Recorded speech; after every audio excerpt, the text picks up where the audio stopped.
Oh my goodness, I hope this stream starts right away because last week that didn't happen and I was like freaking out. Welcome to Track Feedback on Wednesday. We got a bunch of music, and to kick it off, I'm gonna do a little mini tutorial on song structure by just hacking a bass line shorter to make it more interesting. Please go, yes. Oh my goodness, I hope this. All right, cool. So, hey everybody, congratulations to Martin Meinbender for doing some cutting on vinyl. How exciting is that? I wanna hear more about that. So, I like doing these quick tutorials, and for a little advance notice about June and July, I'm gonna start doing whole videos every day or more often with actual applied techniques where I show you my track and show you what I'm doing, but then relate it to a production technique you can use. So a little while ago, I started describing how I make tracks and showed you this thing of doing loops, where at the top of the session view, I just put all the different sounds that I'm gonna use as a sketch pad, which is kind of how a lot of people use live. And then later, I go down and build out different scenes where you can see it's like drop, big and empty, dub, synth, ghost, whatever that means. So the whole purpose of this quick mini tutorial is to show you how much fun it is to take a bass line, chop it shorter, and make it more and more and more repetitive, and it becomes better, not worse. So here's the original bass line. And sorry about that. And it's just a couple notes, right? And I think my effects unit is on there. Okay, audio effect track, right? So that's the bass line that we hear as like the main bass line loop. Oh, you know what I need to do? Let me close Discord so everything's not going super slow. AFL. Did I get everybody's tracks? Is everything perfect? Can Steve do all the reviews? I hope we get through them today. There's some updates. There's some new releases coming out and other fun stuff. Okay, this will run a little bit smoother. So that's just the basic bass line, right? A bunch of notes, played it on push. We can crop that clip. Now, to make a variation, I was just fooling around and I came out to this. And it's like totally repetitive, but I thought, oh, that might feel like kind of a build-up energy. So I saved that idea up top and then waited till I found a place in the track where I could use it. So now here's our basic jam. Let's get into the build up. Do it. 1, 2, 3, go. Hey, Ben's here. Mr. Melvis is here. Sheppers. Maxime. I'm glad to see you got some new tracks in there. And Morton, maybe Oliver is going to show up. Okay, that's the basic idea, right? Let's go over here. And I was thinking, like, how do I keep this bass line from getting totally boring? And I took that loop piece.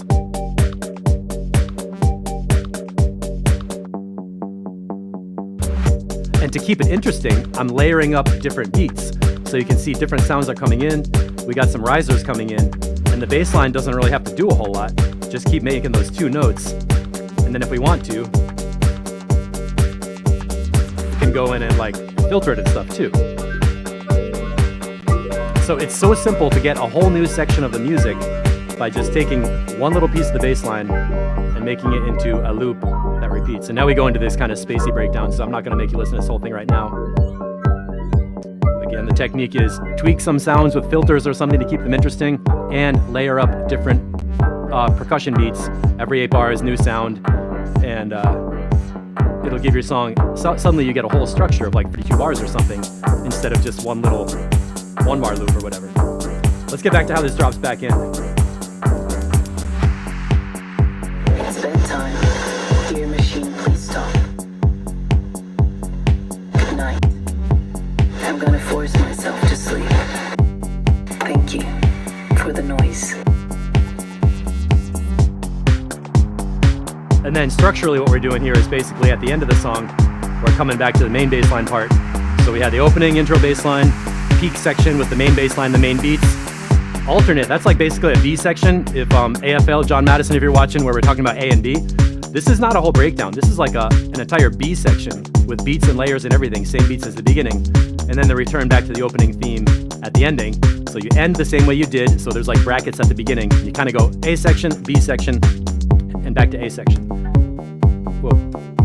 And to create all that, all I did was take this and shorten the loop braces like that. That's literally all I did. I hope that's useful. That was your 5-minute tutorial on song structure by making a longer bass line loop shorter. And now we're going to open our Spectrum and get started to doing reviews. Voodoo Wax, what's up? And let me know if you like these tutorials, because I love doing them, and I like doing them live when people can ask questions and we go off on tangents and people ask. The questions that you ask lead me to new tutorials. You know what I'm saying? So I could just turn on the camera and record me talking about stuff, but it helps a lot when I'm doing something and someone says, hey, why is that return track set up that way? Or why did you use that scene that way or something? And it makes it suddenly really cool for me to figure out what else I could explain that will help with production stuff that maybe I didn't realize was a question. So give me some feedback and let me know how you like my tutorial flow, not my rapping. And we're going to kick it off with the down-tempo universe. So we got monitor, left, right, EQ, flat. Shepherds, what'd you say? You do all that kind of stuff to keep it interesting. Make them even shorter, 30-second or different velocity. Yeah, 30-second notes, velocities on MIDI notes, different probabilities, polyrhythmic stuff. Yeah, there's tons of interesting things to do. What's in the zoo?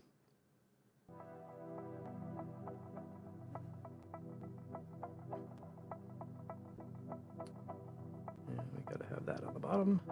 There we go. Cool. Thanks for hanging out today, everybody.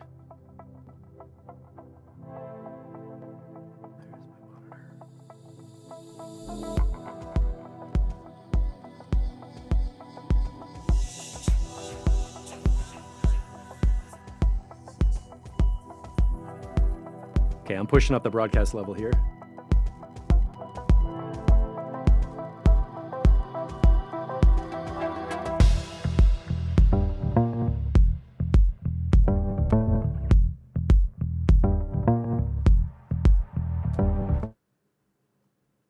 No music?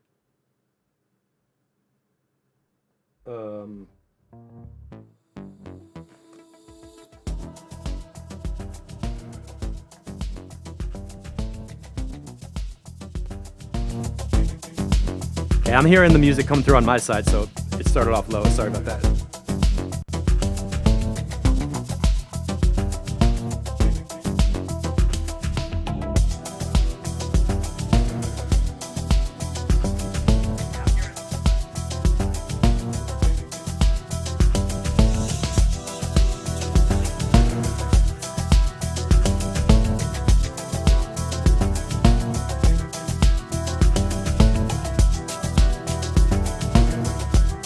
All right, I like the atmosphere. I like the vibe a lot.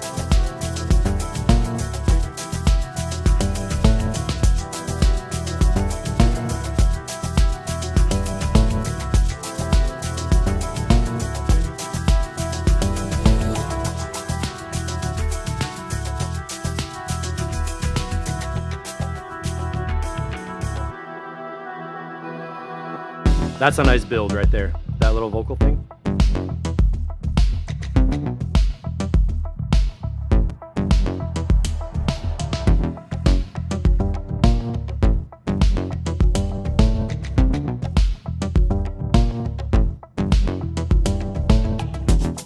Okay, my first note is that some of these bass notes can be compressed and leveled a bit more.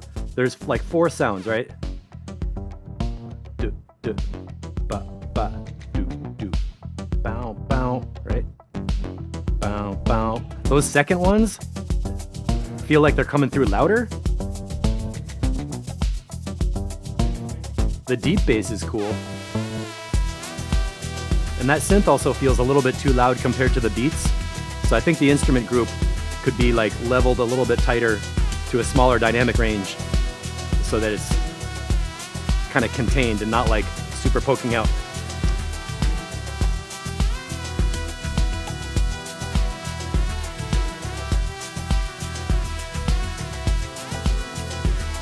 The bottom end feels good with the kick drum and the sub.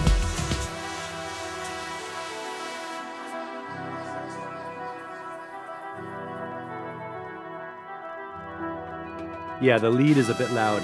That atmospheric vocal thing in the background is really nice and soft, so that could be up a bit. And this lead, come down. I like the sound itself and the part it's playing.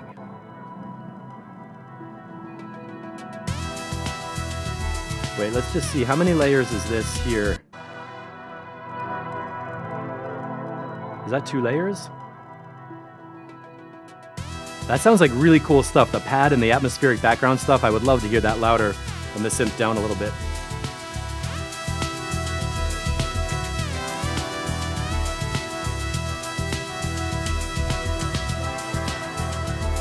I like how that synth fades out too, that lead. And then here, perfect, perfect. Totally, yeah. Arrangement's good.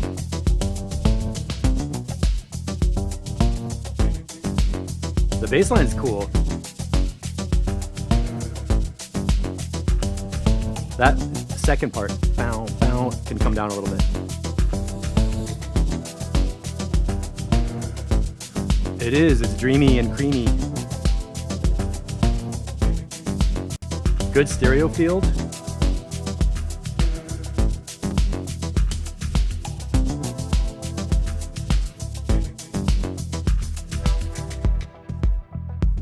Nice and deep. Oh, no. Okay, this can be longer, because right here, this part could easily be like 16 bars, and then bring in the shaker again, and then do the outro.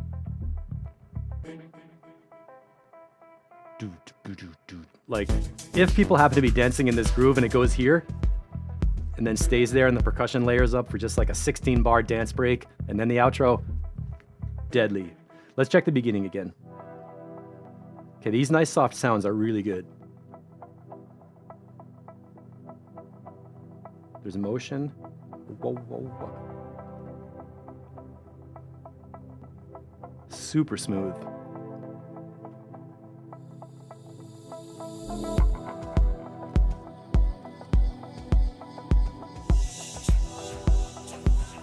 All those vocal chops and pieces are really cool too. I like that stuff. Morton, those frequencies need to be yarmf.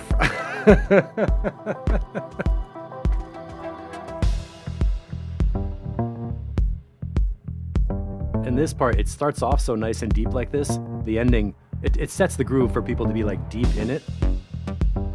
So this, if the ending was like this a bit too, the track could be a little longer.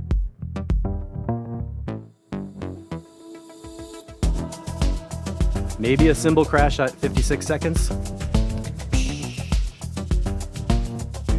I like the percussion too. The shaker, the snare. One thing, somebody was talking here. Okay, 153. Could you cut the snare and just keep all the other cymbals? When they just cut the kick and the snare at 153. Yeah, just cut the snare. That's all good, yeah. Yeah, definitely. 153, just cut the snare so the percussion changes, but doesn't totally drop out. That's pretty much it. Here it's pretty... We were talking about bass line being a little bit louder than that second bass line down a little bit, and then that lead is like way too loud relative to the soft vibe of the track, which I would try for the volume of the lead. The first thing I would try is put a bandpass filter, like whatever sound you have, just go after it, put another bandpass filter and move that filter around to find which part of the lead, to find basically how much you can cut out. So like take it all the way up to high so you don't hear the lead synth, and then sweep it down and find out like if you have a really tight frequency range of that sound, how thin can you make it and still hear it? So instead of just turning the volume down and keeping it in the frequency band where it is, maybe you could use a bandpass filter to both reduce the volume and cut out some of the frequencies, and then get that bandpass filter moving so it'd be like as a fun technique to solve the problem of volume. Yeah, bassline is great. That's a cool track. I would talk about it all day, but we got all kinds of other tracks. So let's see, Midnight Mood, if these frequencies are yarmf.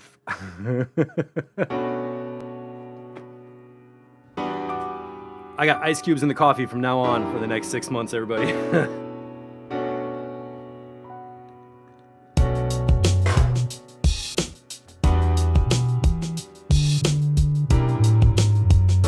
I like those chords.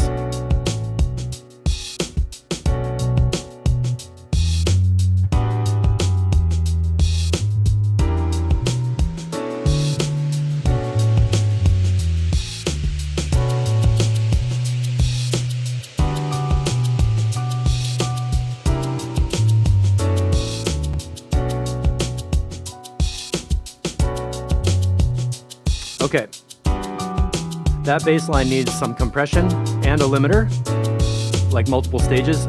Some of the low notes are real loud, right there. And the upper notes, some of the scales you're playing up on the top are just not as loud.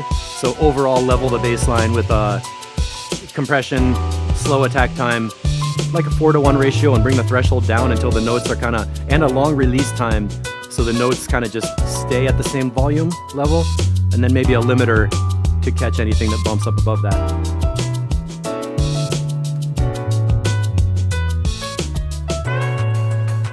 Let me go back because I was given a recipe in this part. Okay. Now the flute lead.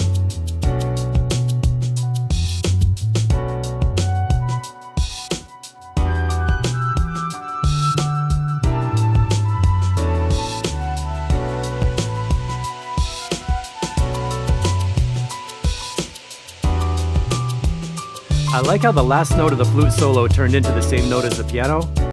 Check that out.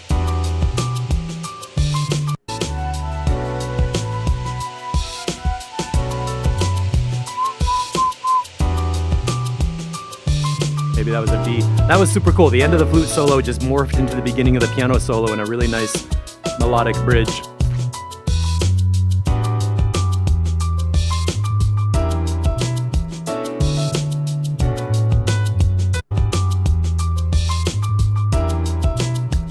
Felt like one note was flat right there.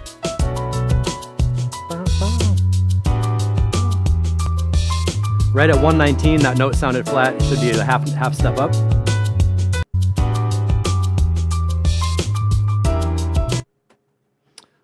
Do I still have a keyboard part on here? That would be so cool.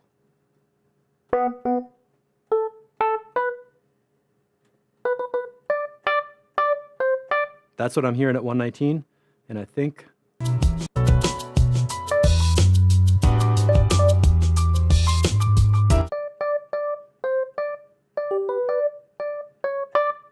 that C sharp would sound better than the C flat.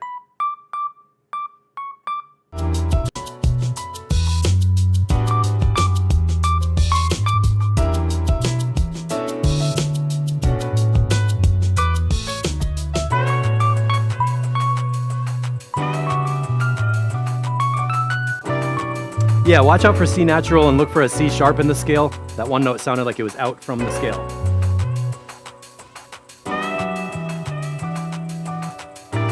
Spectrum.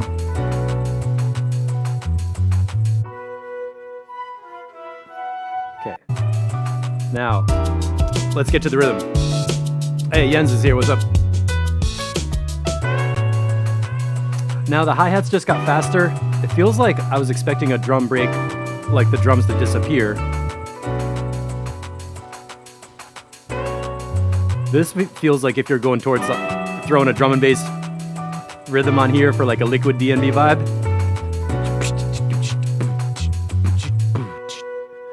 I don't think the fast drums are necessary.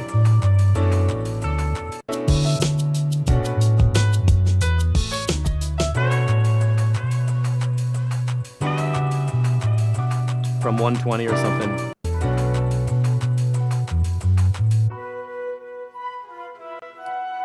Now this is nice and peaceful to go with the opening groove.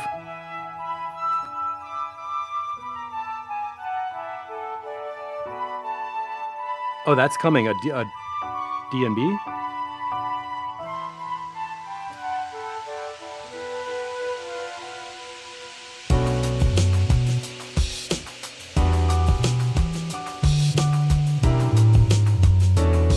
I like the bass line a lot, it's got character.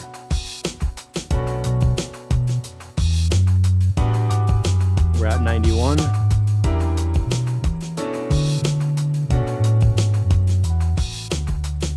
Piano is good, flute.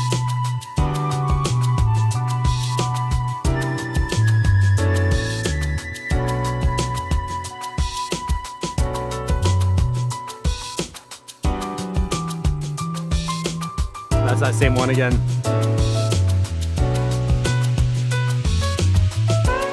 And then right there,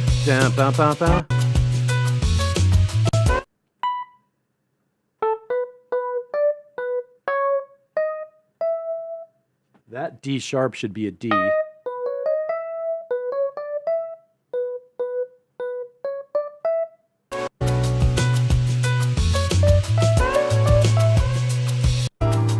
Let me know if you hear what I'm saying. Right at 250. So I think you're playing V2 D20. Is this in the? I'm hearing it in B, a D minor, D major, B minor.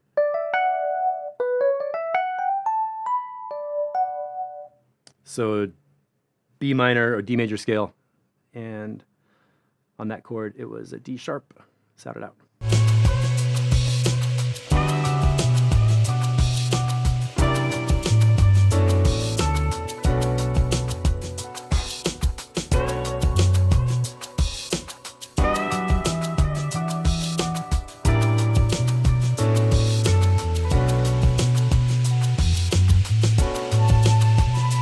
I like the change of the melody from the piano to the flute.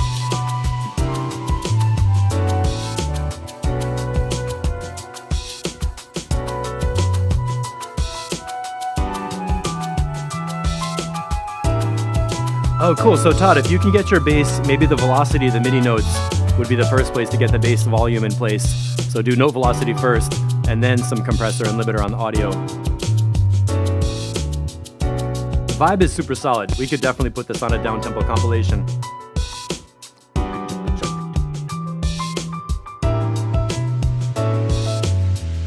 You could even drop a little conga loop on here.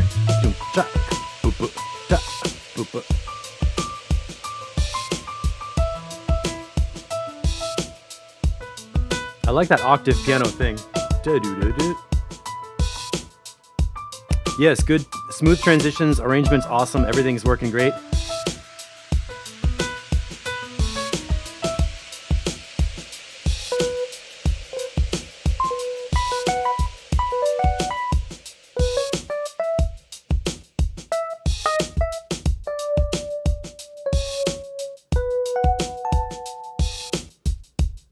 And the outro. So seriously, the fast drum beat right here, what if, I'm just saying, what if you totally cut the fast beat there and use a conga loop instead that's just a simple like doom to give it that little hand percussion thing, and then you could bring back the conga loop hand percussion at the end, so we have it twice in two cool places to fill in a section, and we don't hint at drum and bass if you're not actually going to go there. That's what I would do for that. And then we got, in addition to that, some bass velocity levels to do. Piano and flute were cool. Maybe like the instrument group as a whole. If you put the piano, flute, and into one stereo group, that might need some EQ for some of the spiky stuff at like 1.5K or something. Not a major problem, but before the final version, that should probably happen.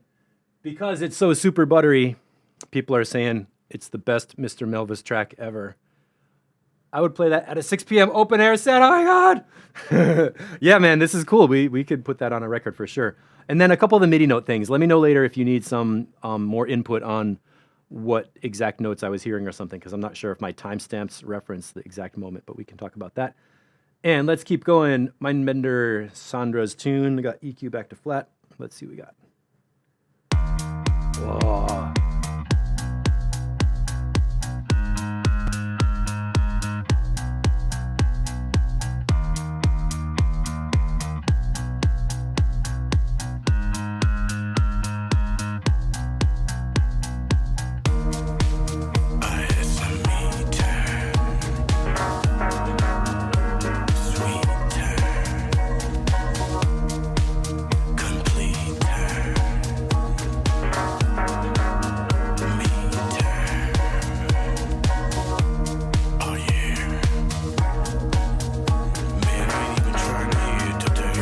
I like where the vocals are at in this one.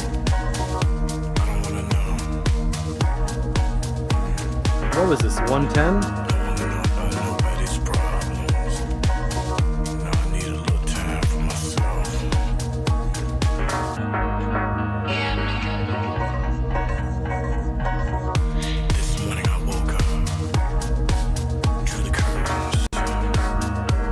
Left I think this one's ready for mastering. I think this one's gonna be done. What else were you looking for?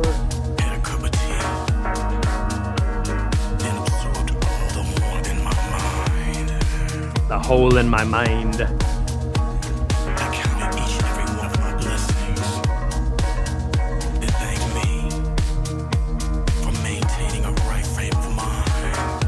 I really like how the bass line feels like kind of a metallic electric bass coming through on top of the beat.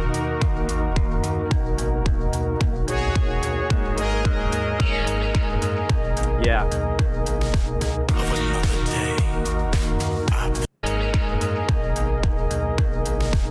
.145, I think the snare drum fill could be a little louder. But just me. Tiny detail.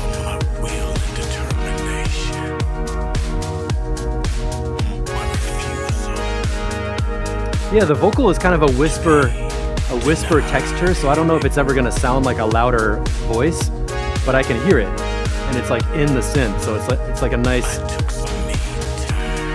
wispy, like.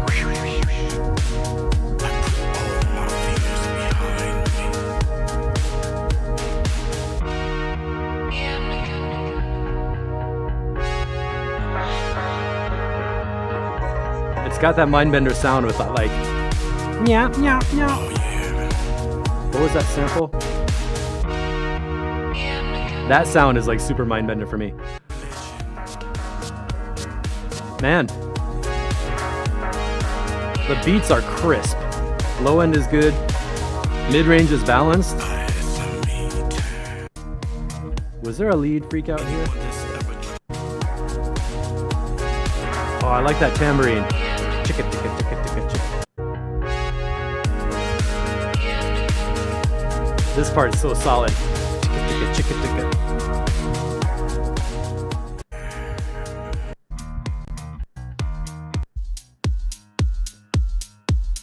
Look at that bottom.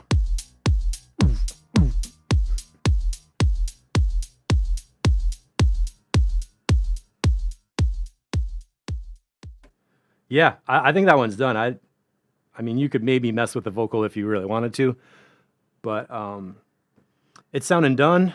Maybe export a full version and then an instrumental version and then an acapella. So we get 3 tracks to mutilate in a DJ set. Nice job, super pro.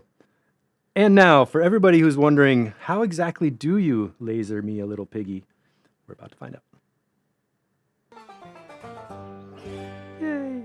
Time to laser me a little piggy. Let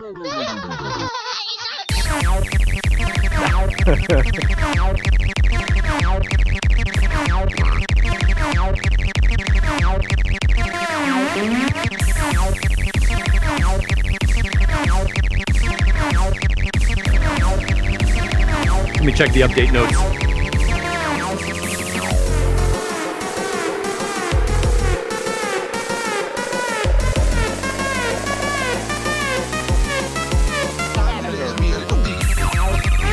Awesome build-up.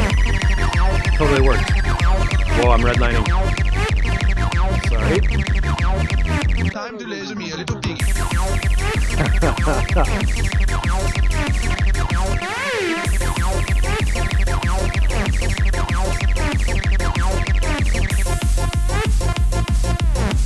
Oh, I love that bass.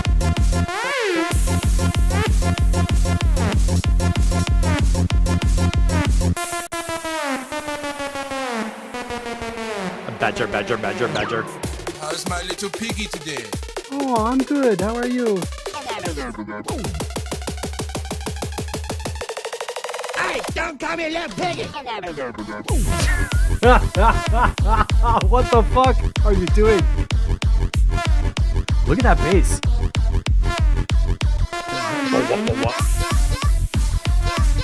Wait, what was that bass sound right here? That's a really good bass sound. And the lead is super cool. It's bright and loud, but it's not like, it doesn't hurt. Yep, yep. Yeah. I'm gonna say the same thing I just said on Mindbender, right here. 143, that snare drum rush. Just crank that louder. That bass is so cool.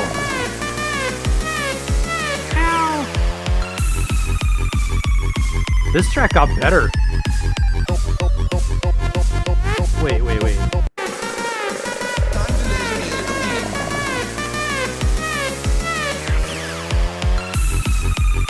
This lead.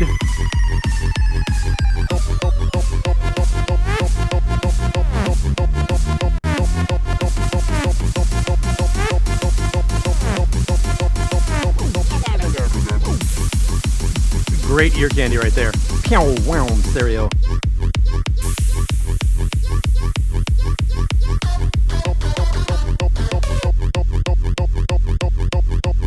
Time to laser me a little piggy.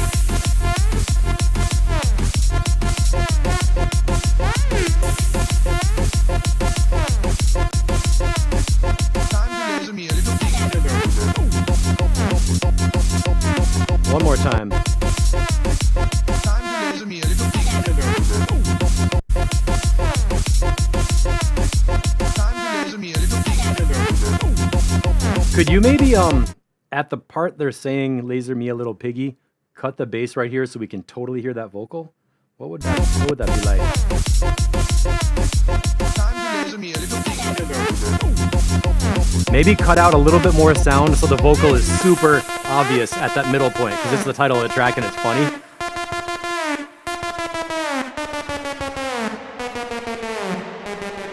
All you have to do is read the letters. Can you see the letters? Yes, All right, read them out for me. I am a little piggy. You're not bad. You're big bone. That's what I told him, but he doesn't listen to reason. I am a little piggy. Wow, what are the odds of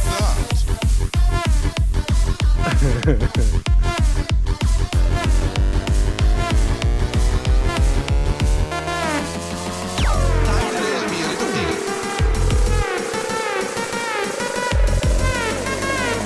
No, piggy. Hey, don't call me a little piggy. That lead is awesome. So Shephers, what do you think about some more distortion on that lead right here? No, piggy. Hey, don't call me a little piggy. Maybe the lead synth could get some more distortion to be even buzzier. That's the sound that feels like it would sound good with distortion.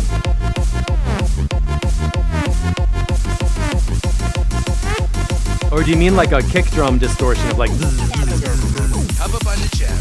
Don't break it now.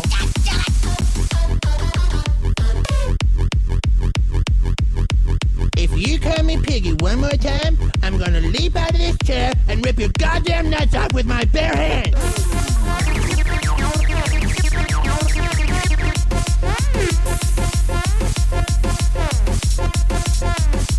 Time to laser me a little piggy. Totally strong all the way to the ending.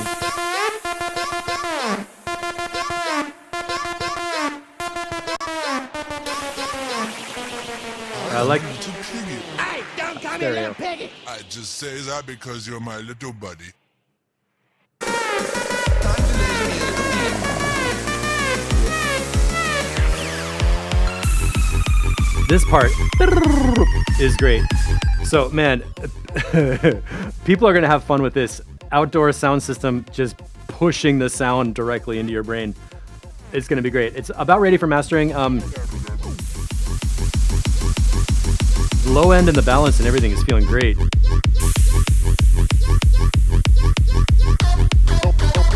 That lead was too loud.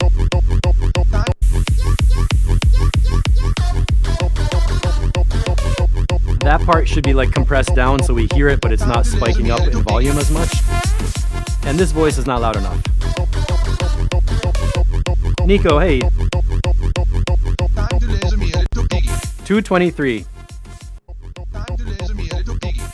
Can we have a little bit louder? Time to laser me a little piggy. You know what's going to happen now? I'm going to be watching freaking South Park for like the next 20 hours looking for that episode. Oh my God. Add some distortion on, I would be curious about distortion on like one of the kick drum layers, and maybe not all the way through the track, right? But like after something like after the end right here, when Cartman's getting all angry, and have it be like, and like faded in so it gets fuzzed out as an added extra element at the end. But overall, it's done. It's crazy entertaining. Yeah, Max, you cannot find 4 bars identical in the whole track. It's totally like coming at you like, tat, tat, tat, tat. So good style, great mix, good progress. Mid-range synths, a little bit under control. Make the piggy louder, and possibly some distortion layers if you want to mess around with sound design on that. Donats is, as usual, not here. We got a bunch of those. Let's do DJ Waters together and have all his feedback in one place. These guys want to be later, and this character over here, we can laser Ben Hunt after DJ Waters and then move through. Okay. Just kind of, I'm just picking these by kind of who's here on chat and what are you saying? I probably only put 3 hours work in this track total. 18 months ago. You made us wait 1.5 years to hear that? That's not acceptable. Okay. All right, Shepherds, get ready.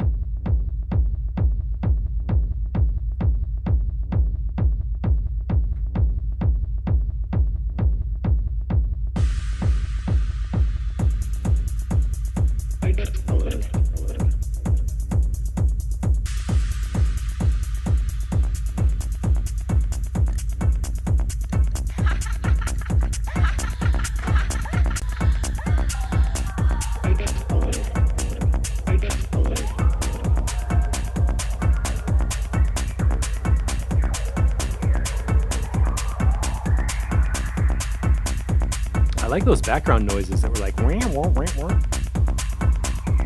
That one. That's really good.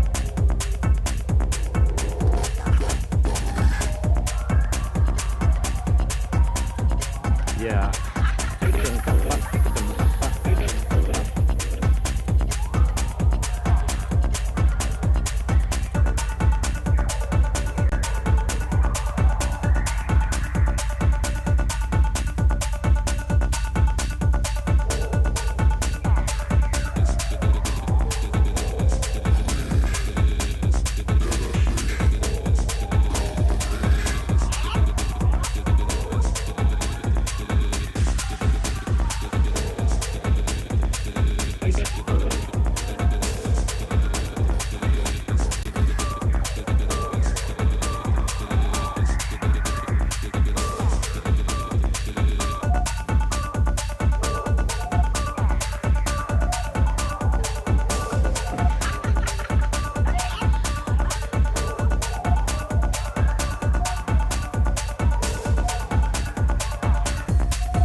All right, cool.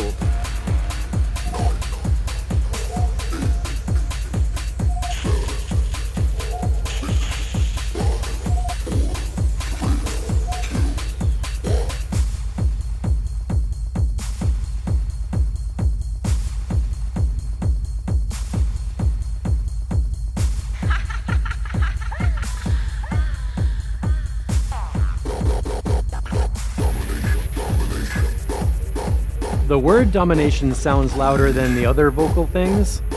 There was like some other little things. That's what I was noticing. Matt Schultz, where he said some of the vocals seem too much. Oh, that was cool. I hear how you were chopping up the word domination. The female vocal seems quieter than the domination.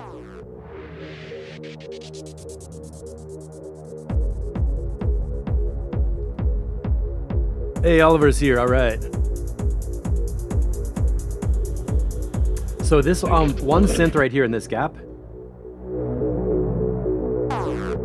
does not feel loud enough. And that background synth is kind of holding the atmosphere of like the rumble part.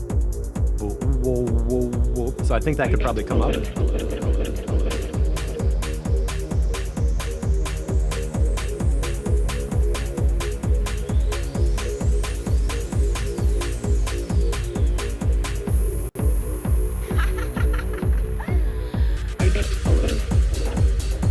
And some beats. I hear how you're layering up more beats.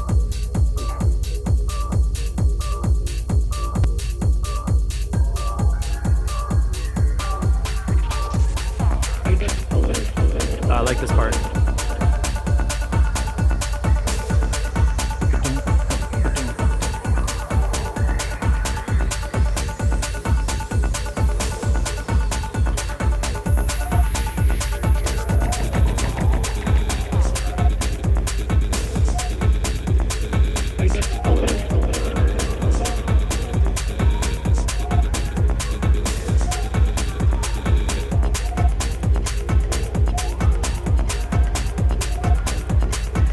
Yeah, the vocals, it's almost like if I was gonna give you advice on this track from without knowing about your whole like hardcore world, I would say something like make the whole entire track with the grinder bass rumble thing happening and the percussion beats and the layers as a complete track first, and then find a few key spots to put in the vocals, like main breakdown and a few little short moments like before a section changes. Because I think it's like sometimes I'm dropping into the groove and it's really nice and deep when the beats are enough, and then there's like a new vocal section that sort of like pops in and distracts me from the bass line. Domination vocal is quieter. Just as a challenge, like what would happen if you took this whole track and just muted all the vocals as a group and tried to make the track full, complete, and interesting with bass, synths, and beats. Like right there, that was a great place where a vocal was mysterious and quiet. Or like mysterious and it had a rhythm and a sound, but it wasn't like I am talking to you. So simplicity and subtlety, I think, is really powerful for this style. Right here, you get really into the bass and you're like, just like, that little vocal is okay.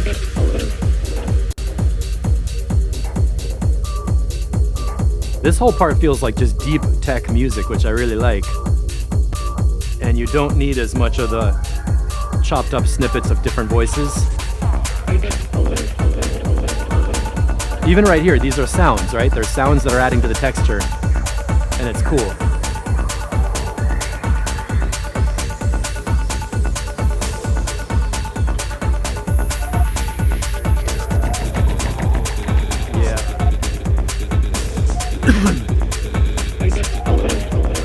I like those. They feel like sounds and they're coming from humans, but it's not like words or language. Oh, Nick is here. What's up, Nick? This part is super cool.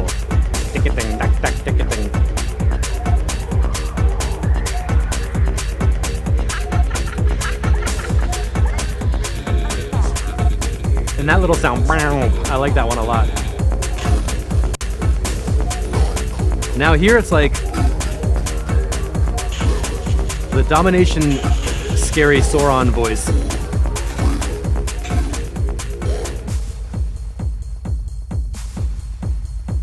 Takes it out of the groove.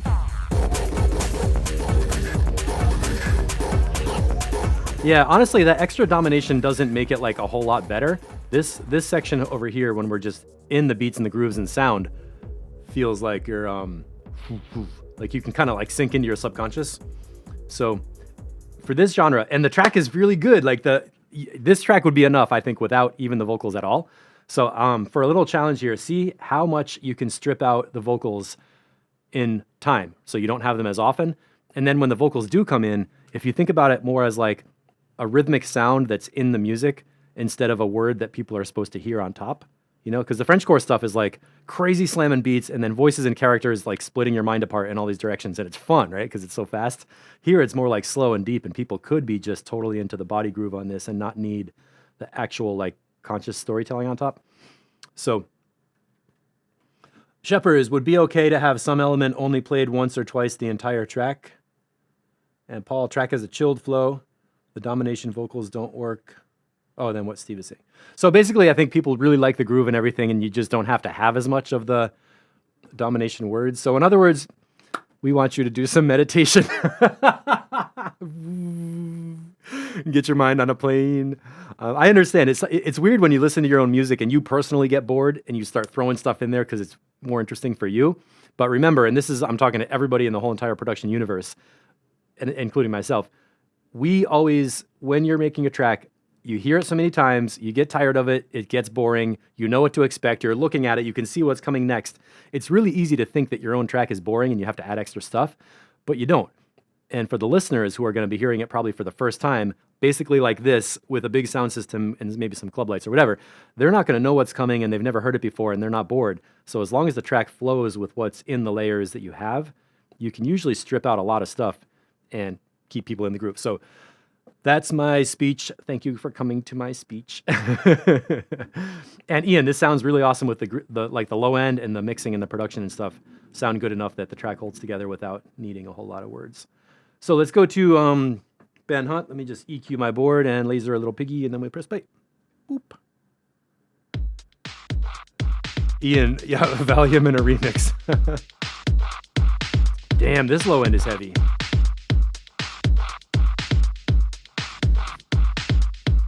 Check that shit out.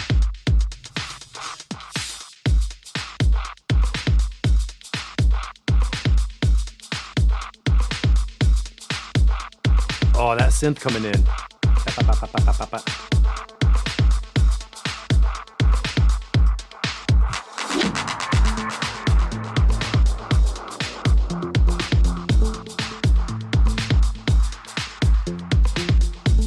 I think that bass line can be louder because the kick drum is so big. Let me play with that.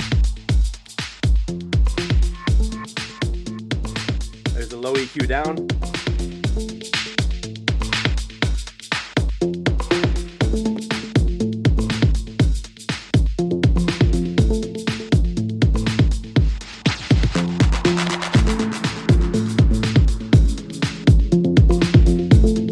So right here, I'm trying to boost up around 250 to make the bass line louder, and I took the low shelf EQ down to just get the kick drum a little bit lower relative to the bass line, and then I'm gonna turn it up.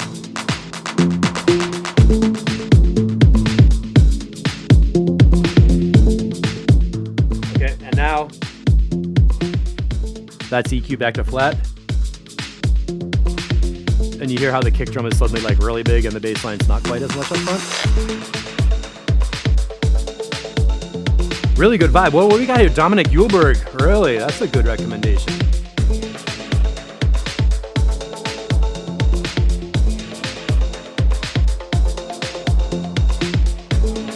I'm gonna go back to the low shelf.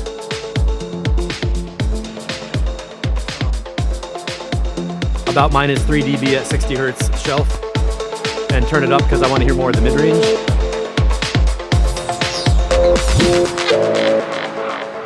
Nice transition. Whoop.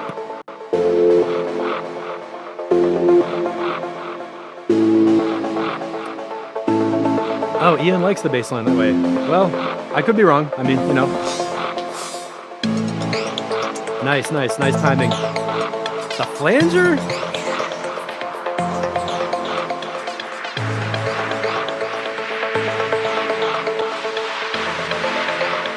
Yeah, man.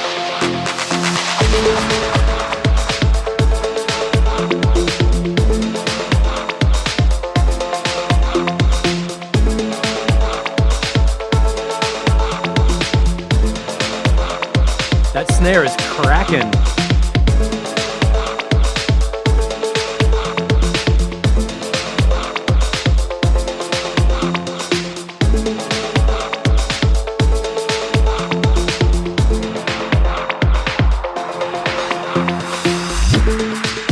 What I just did right there was I rolled off the high shelf EQ.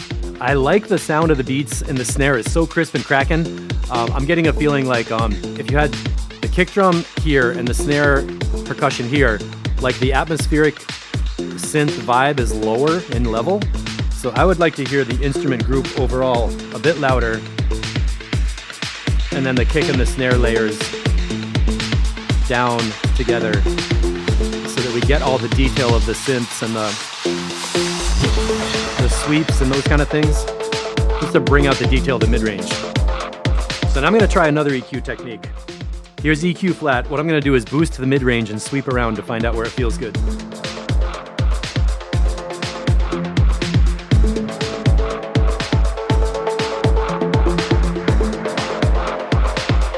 Here's 750 hertz. And cut.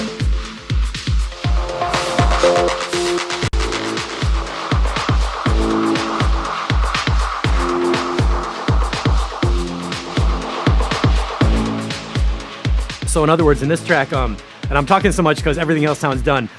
This is one place where the synth group harmonies and everything could use more of like, when people say more body, more warmth, or darkness, or heaviness, or something, or louder, something from like 300 hertz where the bass line had the notes, the pitch of the bass line, up to about 1,000 hertz where there's like the lower range of all the harmonic stuff here.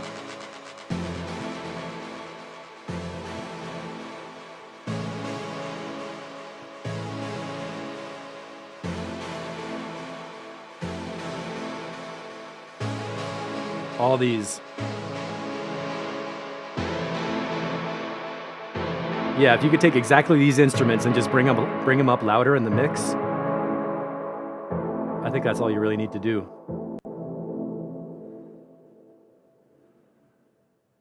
Nice fade. I think Ben is like the flanger master right now. Where was that flanger coming in?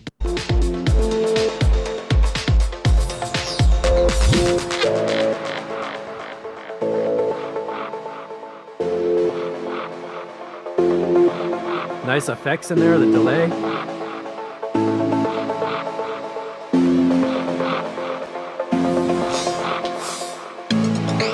Here we go with the flanger.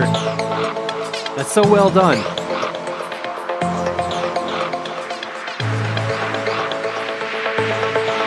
Yeah. That riser is almost too bright at like the 4,000 hertz range, you know what I mean? The sweep.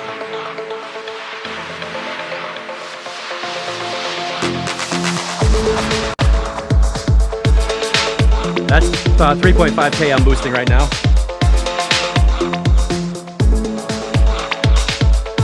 So if you have your risers in with your percussion group or something, I guess overall the percussion could use a little bit of a dip at like 3.5 or 4,000 so that the white noise sweep riser thing is not too crispy when it's getting loud. And that's gonna be it. I mean, those are things you could all fix in mastering if you had to, but you could do it in the mix and it'd be great. And it's like 5 minutes long. It's all done. Takes us out to the ending. So super good. Ben gets some claps, and please see DJ Waters to get your piggy lasered at your earliest convenience. We're gonna push the nats down. Redshift, is this one that you just got put to vinyl? Is Redshift the vinyl track? Got my EQ back to flat. Ooh, Matt, interesting point. Risers only need to come up to like 1,000 or 1,200 hertz most of the time. Debatable, but good tip. Nice drum breaks.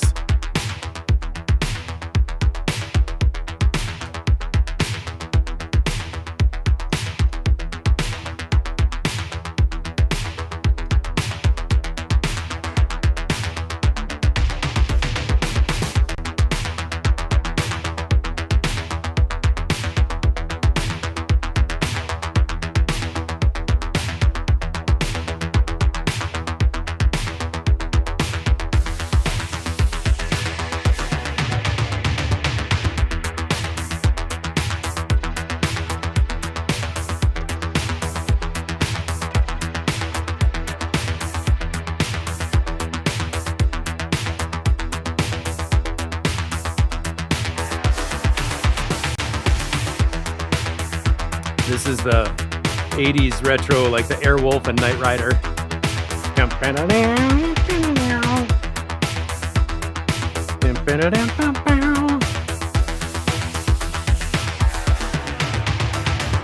Those tom rolls sound great. Yeah.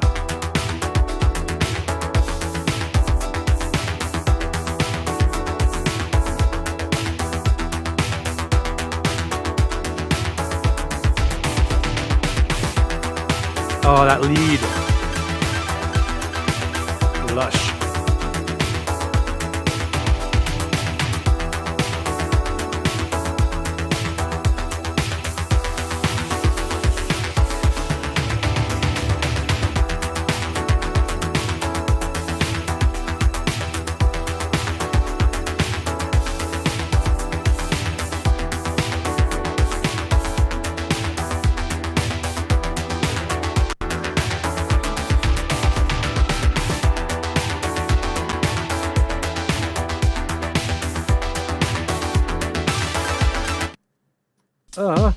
my god, I'm sorry.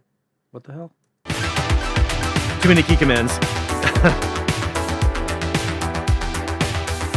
Shepard is the whipping clap snare, yeah.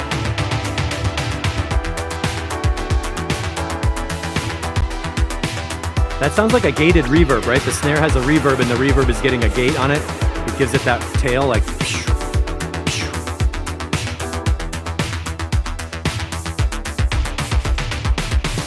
Those drum breaks are cool. Martin, if you're still here, I think you said you had an internet glitch or something. This one sounds done, man. Space disco for sure.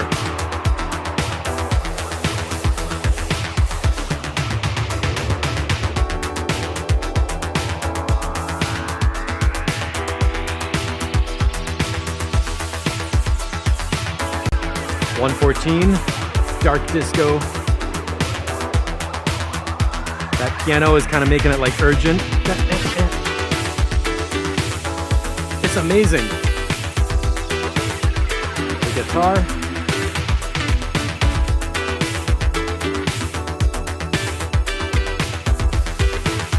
Really nice instrumental mix. Oh, Morton, you're here. Good. We got the bass synth, the piano slow chords, the guitar solo, the lead on top, and all the percussion and risers. That's a great instrumental mix.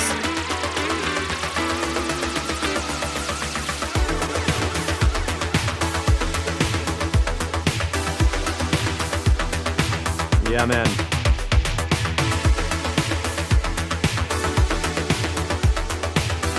Next one for release on vinyl.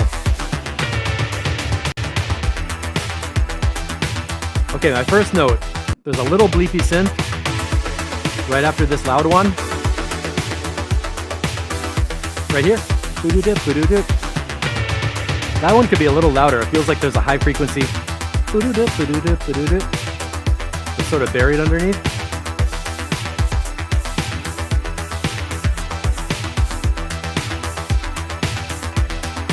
This is getting nearby Giorgio Moroder, man.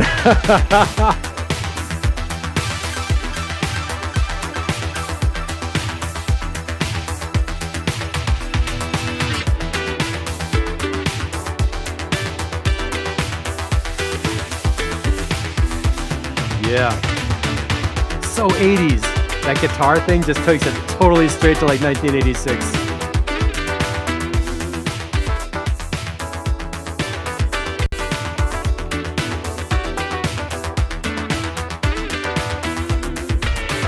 Yeah, Mr. Melvis, this is a great frequency example of how to put in keyboards and guitars and leads and synths all in one stereo group or stereo track. It just really fit together well, which you're doing in your music too.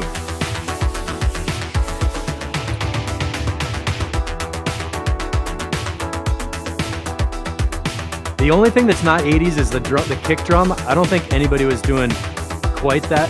Boom, boom, ba, boom, ba, boom, boom, ba, boom. The way the breaks are changing all the time and the kick drum is changing all the time, I don't think they were doing that developed of breakbeats in the 80s. The 80s are more like a 2-bar drum loop that would just continue with breakbeats, but that's the modern touch on this is the kick drum pattern, which I like a lot. Yeah, man, this track is done. Let's see how it finishes out for Morten Moroder Bender.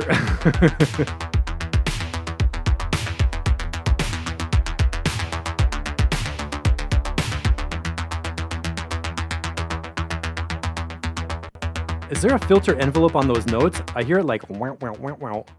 Do you hear that? It's wow, wow, wow.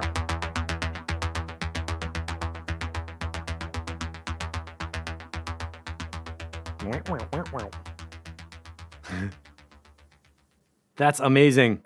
Definitely finished. I cannot think of a single thing that would change. Maybe that one little bleep layer that could be louder, but I still heard it. It was still there, so who cares? Good sound, good style, good sound, good arrangement, good sound, and it also sounds good. Okay, following up with the secretly announced, now to be heard, open up your ears, EQ flat. Mark Troy has to follow that track.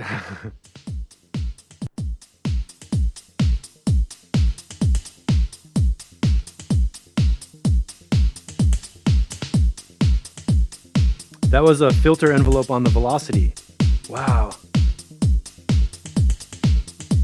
It sounded good. Yeah, Jens, it sounded to me like a flanger almost. It was like a wow, wow.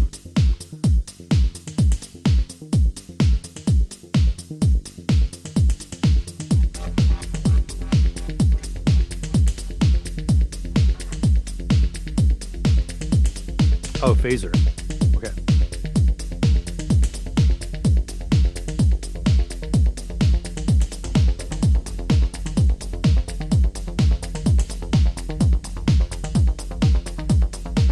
I like that synth growing here.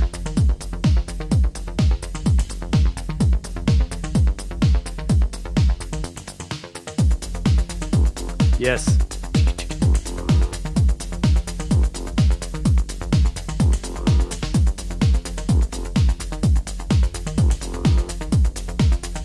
Feels like the drums have a little bit too much reverb for some reason. Let's hear what happens later, but at the beginning I thought the hi-hats had a lot of reverb and they were not quite so like in your face and crisp. This is cool.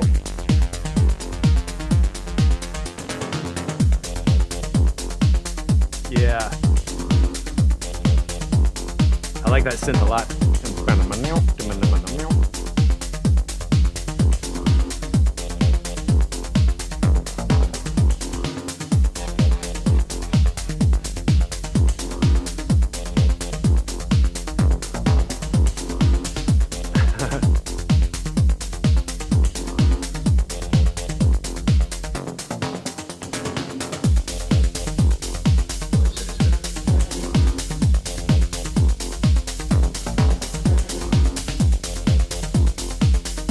Or maybe like a shorter decay time on the reverb, so it's just not as washy.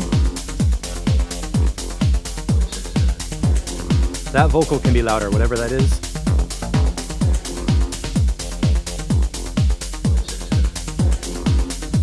Yeah, that's interesting.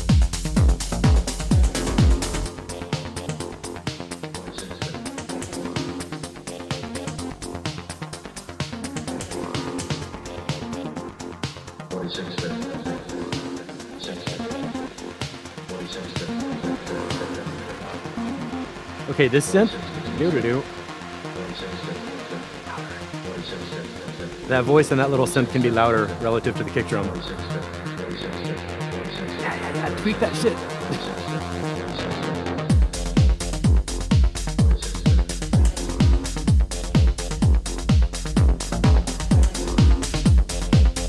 This is super cool. Yeah, nice break, good build up.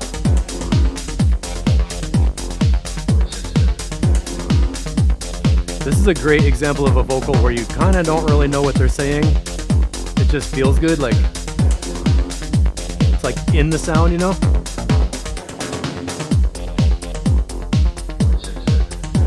I'm gonna try this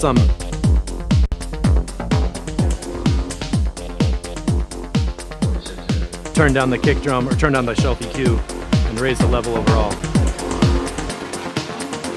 Pretty much all the stuff in the mid-range from the synth and the lead and the vocals could all be louder, and the kick drum doesn't need to be. I just want to hear more of everything.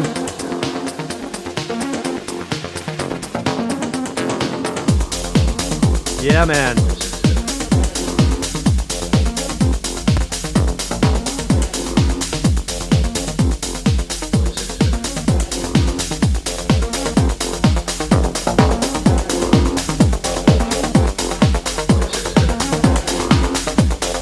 That bass line up at like 800, 900, 700, 500.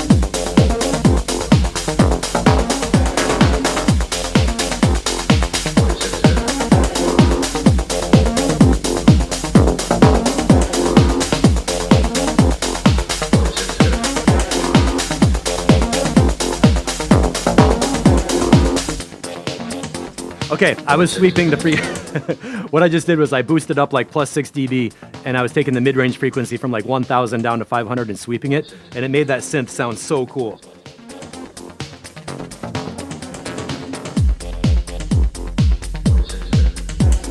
And here's back to EQ flat.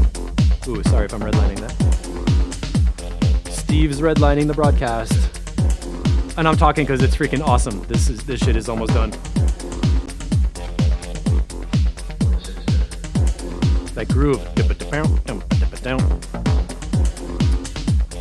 I mean, basically the notes I have are like the reverb. Like right now, the reverb feels too big again. At this part here, when we're jamming, at this part, the reverb feels good. I don't notice that it's too much of it. So it's just when we get to like a more empty space in the track, the reverb feels like it's too much. So maybe you could automate your reverb return, or have less reverb when the track is simpler, and then bring in more reverb for like peak maximal strobe light shit. And overall, you know what the first thing I would do with this mix is take the kick drum down -6 and just export it again. So when we play it, we can turn it up and we get more of all the mid-range stuff. Because the mix is pretty well balanced. And, ooh, wait.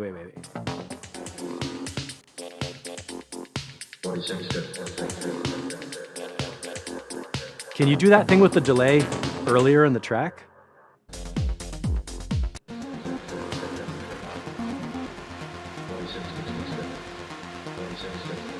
Right here. I hear a short delay on there, but this ending delay.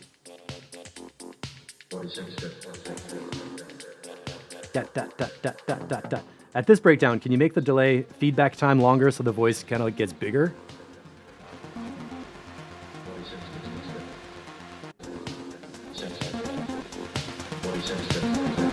And at 2:45, make the delay time longer so that in this breakdown, the voice is going dunk, dunk, dunk, dunk, dunk, dunk, dunk, dunk, dunk, getting like bigger and bigger and louder, and have the delay become part of the buildup.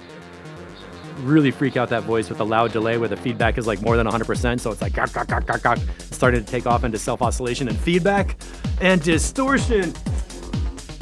Oh my gosh, I'm getting excited. Mindbender says, I will play this when it's done. Matt Schultz, arrangement is done and flows. A little bit of mixing and it's done. Jesper, what's up, boys? What did DJ Waters say?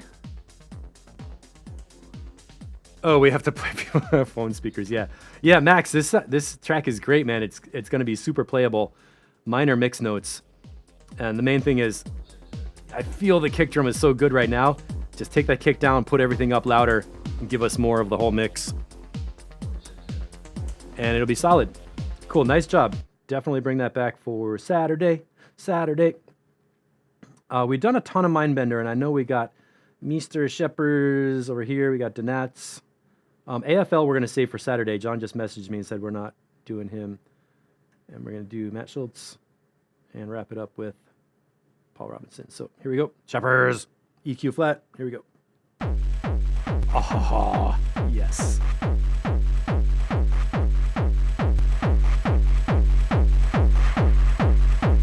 That is some good sound right there.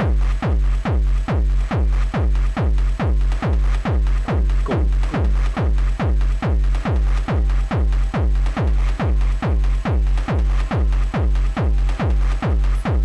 Oh, and then Max, if you can sweep the frequencies on the bass line and get that like mid-range boost sweeping, I think that'd be sounding really good.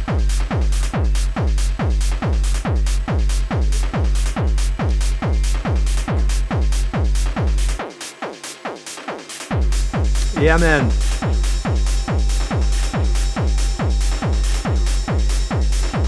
Chugga, totally.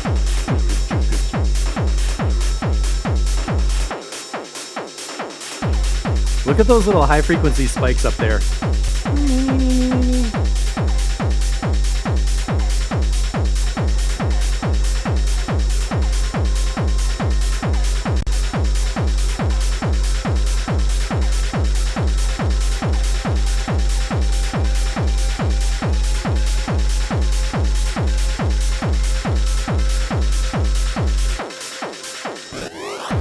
Yeah, good transition. Let me go back. There was a high frequency sound like a... Do you hear that?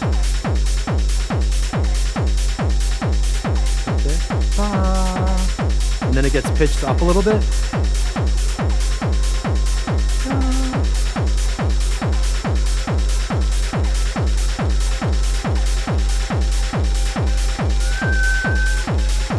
right there. That is super cool. Subtle, but it's like a tone. It's like a pitch tone thing. That's good.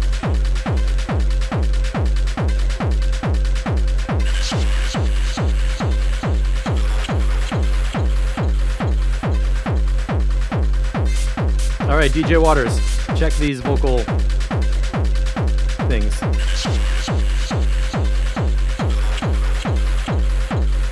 You don't need very much of it at all, just a little bit in there so you barely become aware of it, and then get back into the groove, and it's like the bass.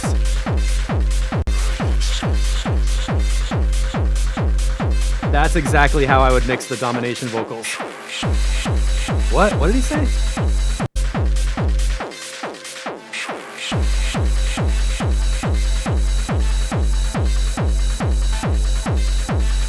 Shepherds, this is sounding done. I don't know. I don't have any problems at all with the track.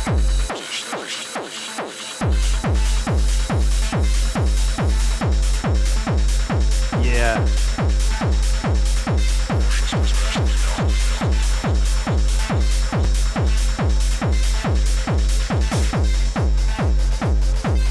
Well, that was fun. We had one of those double bumps in there.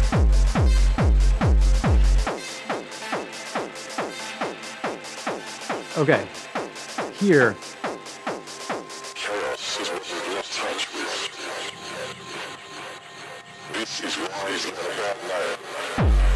Okay, the snare drum coming up right here.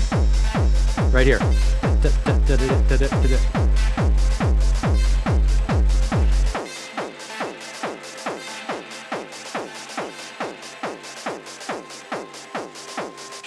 Can you make a volume ramp on that snare drum that ends at 230 so it comes in at the same volume and then gets louder and louder? From 215.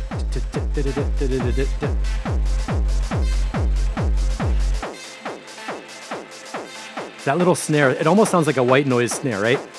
It's not. It comes in okay, but it's not loud enough in the breakdown, so if that could get louder, it would be good.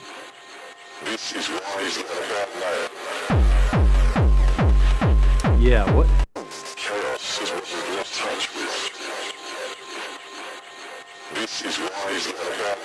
Now Shepherds is doing the 8D stereo thing. That's great. That vocal sounds cool. So Ian, that's about the level you could aim for to get your vocals kind of in the music and also like in your brain. They just don't have to be quite so loud and out front to function. And I hear these tone layers on the underneath background here that are super cool.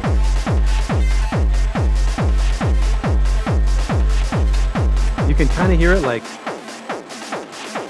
right there.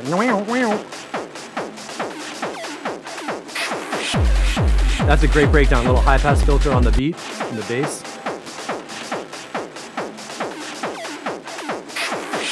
All those distorted things like those are really cool.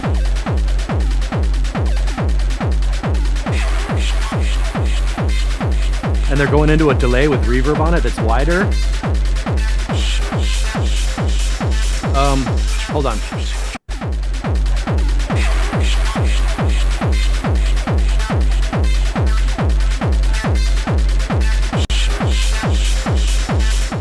We need a little bit of a de-esser on that vocal synth sound thing, like 3K and 6 or 7K. Watch the S peak on that sound.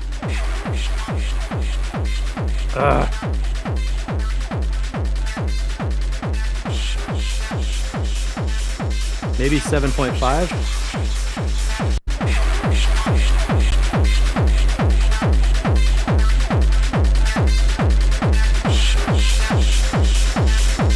Yeah, whatever that voice thing is, go to like 7.5K and do a de-esser so it's not too shrill, because that is going to poke out.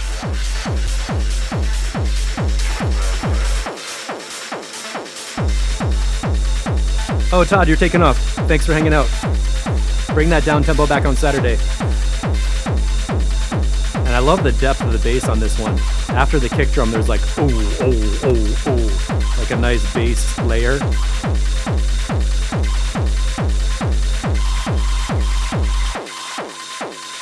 .67.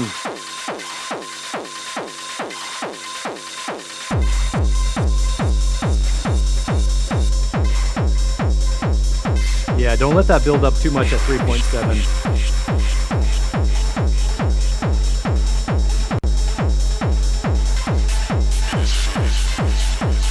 Ooh, that little hi-hat that came in. That's excellent right there.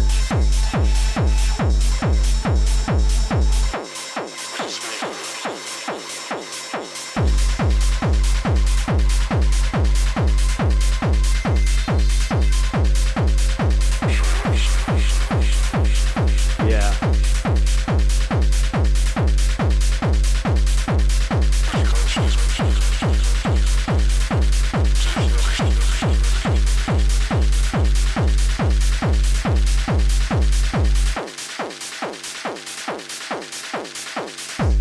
Awesome. I love those little breaks.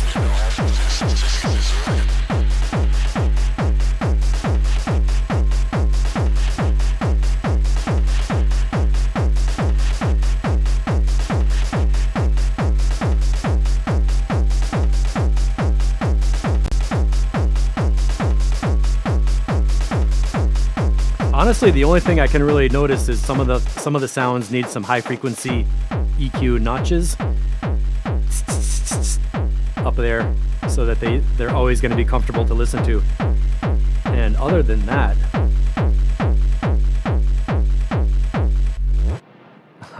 whoop. Great track. That is really well done. Tiny detail. It's playable now. You know, those are tiny details that you could do with the mastering or little revisions. And just that bass will take you to a really good place. 6 minutes long. Great structure. I especially like these little tiny tones that are popping up and pitch shifting, like ooh, and then they get distortion on them.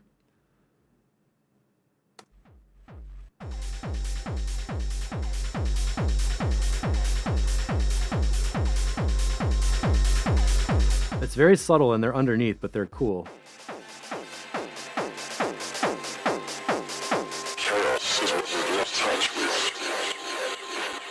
There's the flanger.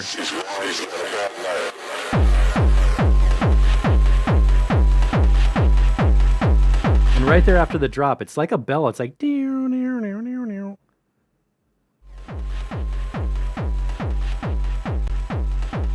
right there around 1K. So Shepherds, how are you making those tones? Are those like overtones of something distorted, or what is that? I'm just curious because they're kind of like, it almost sounds like an accidental part of something else and it's inside the music, like and pitch shifting around. Distortion for Shepherds, flanger for Martin, dub chords for Matt, chopped vocal for Donats. Max, what are you missing? You're kind of like the electric piano Rhodes master of chill chords, I guess. The Mixotecture monster. I'm not sure what that means. So Shepherds, I mean, one more mix and that's going to be done for sure, and it's clearly solid in the Shep style. So this is a vinyl pre-master. We're going to hear this one on vinyl and possibly be able to order it. So we've done a lot of Mindbender today. Got my EQs flat. Let's just take a little visit through this track and see what there is to expect. As for Mixotecture label news, I already sent out the pre-masters to Pivklit at Den Mastering. Anybody watching, DEHN Mastering is the guy you want to talk to for this kind of music. And he's listening to them, getting them reviewed, and we are on track to have our first compilation released on Bandcamp at the end of June, about a month from now. I remember this track. This one sounds really good. And I'm really looking forward to how this develops. I had no idea. You know, in the wintertime, we were talking about maybe starting a label. How are we going to do it? And a lot of people came together and helped out with some really good suggestions. I'm still a little nervous about how we're going to handle the marketing and budget and promotion and stuff, but I know there's a lot of people to put good energy into that. So we'll get that together. And after the techno release, we can start collecting tracks for house music and for downtempo. So anybody listening, what I want you to do is think of a track that you want to have on a compilation that feels like this YouTube stream where we listen to people's music and everybody has a style and the tracks kind of hang together and we figure out like, oh, this one would go good with this one or whatever. And get ready to submit some stuff. I would love to put out a compilation of 12 or 15 or 20 tracks if we had that much good music. So get your production skills chopped up and think of house and downtempo for this summer. I don't know if we're going to do every month, a release every month. It might be every 2 months. That sort of depends on how it goes with the promo and how much other life stuff everybody has going on. And I'm not in a hurry to rush it. I want to do it really well and make sure everybody's comfortable with putting out their best work so we can really be proud of the releases.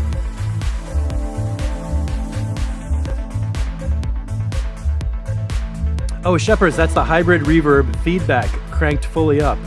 Oh, I'm so glad you said that. I never thought of doing that, but it sounds so cool. Oh, Matt Schultz, 1 or 2 on downtempo and some new sound design and techniques. I don't know, some of your dub techno could go on a house release. I would not mind having some 110 BPM groovy stuff on a house compilation. That would be okay. I know I'm talking over Mindbender because this track is freaking awesome and I don't expect to give many notes on this.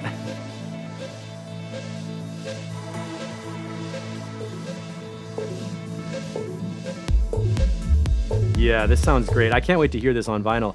I'm gonna skip this because we're not really doing feedback on it, but good job, Mindbender. Oh, Shepherds, that's the track you love the most, for sure. Yeah, keep us posted on the release. And if it's possible to order copies for delivery. Okay, Denats.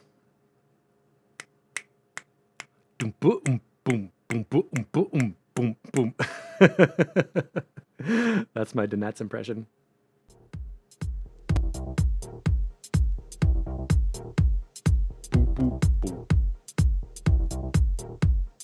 And he said he pulled this one out from, this is from the archives he's touching up to get ready for release, so.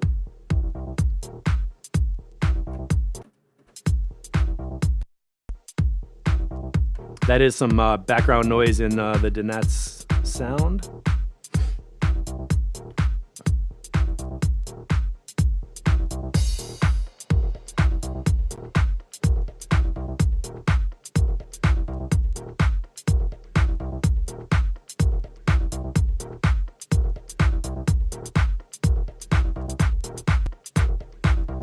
I like those claps doubling up on there. So knowing Denats, this is the mix in, and we're gonna get some more loops dropping pretty soon. Coming up right here, right? Yep. 102. Oh, that's crazy. Wait, what? Can you make that vocal louder? A little candy tonight. I want to hear that again.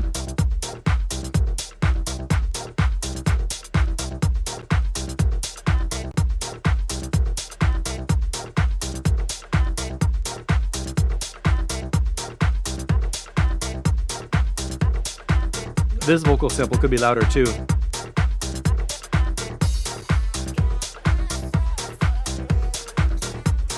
So the voice tuning not on the same scale. Let's listen to that. That could be. It's kind of distorted, so it's obviously like not musical. That might make it fit.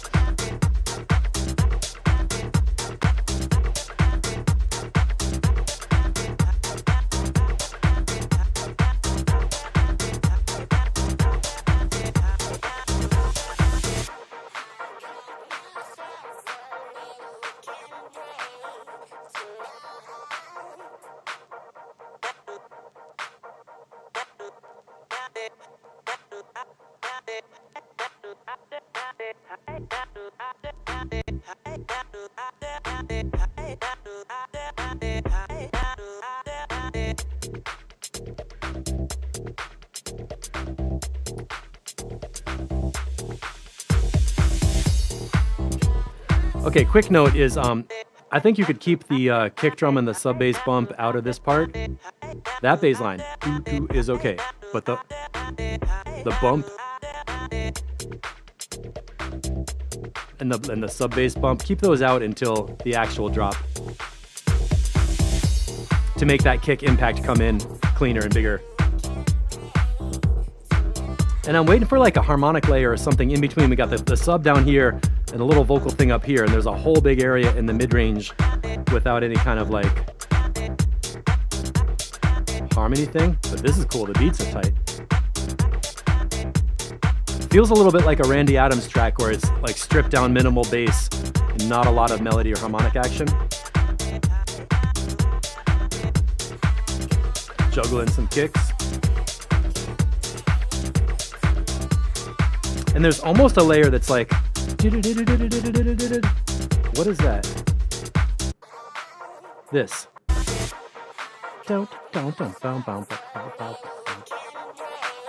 That layer fits pretty well. Does that come back in with the beat?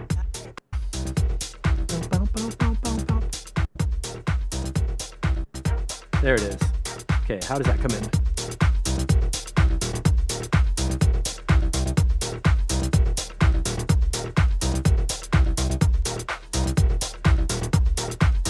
That sound helps a lot in the mid-range to have that groove.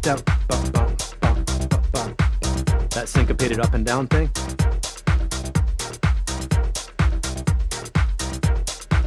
Like right here, it feels nice and full in the mids and stuff.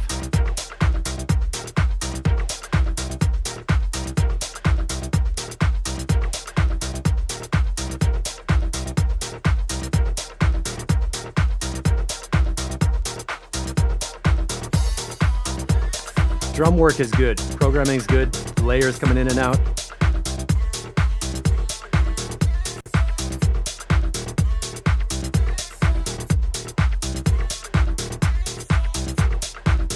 Yeah, I hear what you're saying, Max, about the vocal being kind of not in the same scale.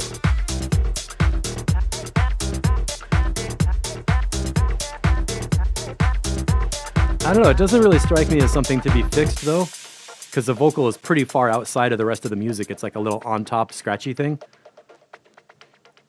Ooh, now where do we go?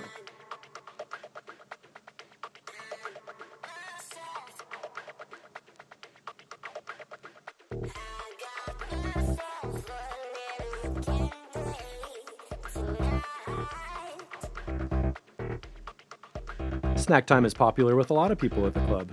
Have a little gummy bears. What do you call those gummy bears in the picture? Haribo or something? What's the word for those where you live? And I'm talking about the actual things in the picture, not the other snacks. Yeah. Good, good, good. I was hoping that would come back at the end.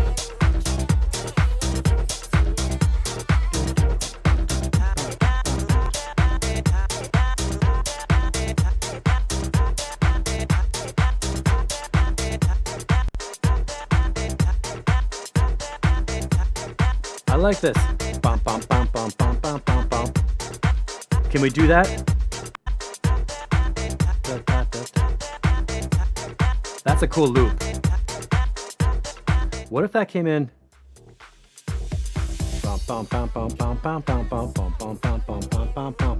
That little vocal chop made a cool melody. If you had that as a loop that kept going and then filtered it up and down with a low pass filter, it almost happens here.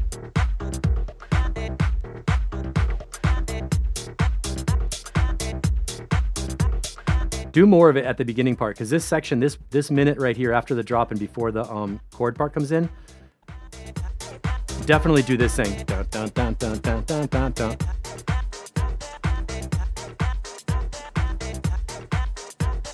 Yeah, just like that. Dun, dun. It almost sounds like dun, dun, little candy. If that part is coming consistently there, dun, dun, dun, dun, dun, dun, dun, dun. Then when the drums layer up and the new percussion comes in, it'll be super exciting. Dun, dun, dun, dun, dun, dun, dun, dun, dun, dun, dun, dun, dun. And that open hi-hat. And then just put a low pass filter that slowly rides on the top of that vocal chop. And that'll definitely take that part through to here. And then the chords pick up. To fill in that space, to feel like there's something kind of like a melodic, memorable thing in the middle. I think that's all you need to do. The mix is feeling pretty decent. And this bass sound, right? That first bass sound.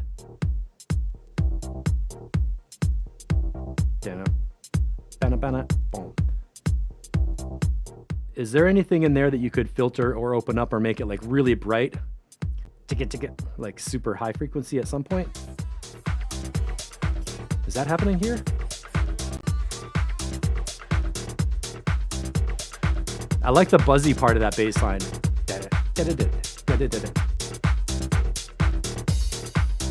I think it is opened up, right?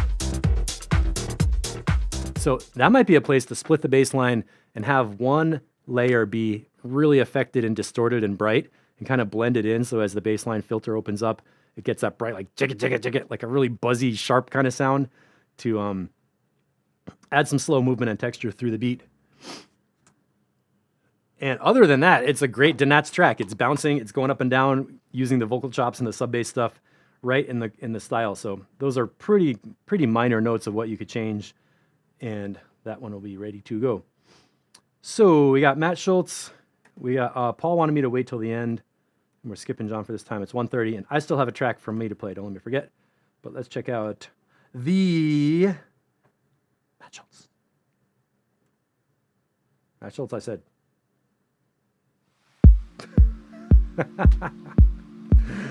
Seven seconds late. I love it. Or delayed, not late.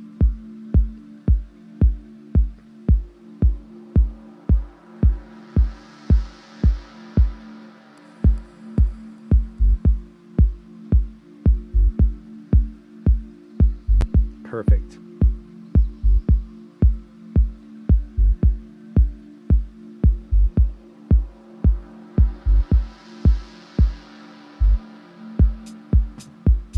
Nice, nice, nice.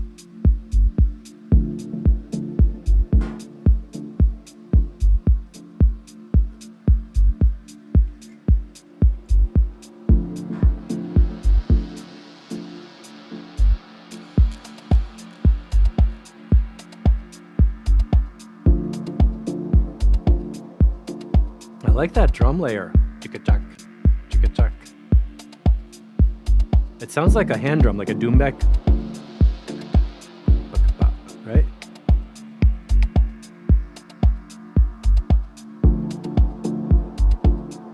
Nice dark chords with that slow sweep on the top one. All right, Sheppers, thanks for hanging out. See you on Discord. Track is so great, Matt. Good, good, good.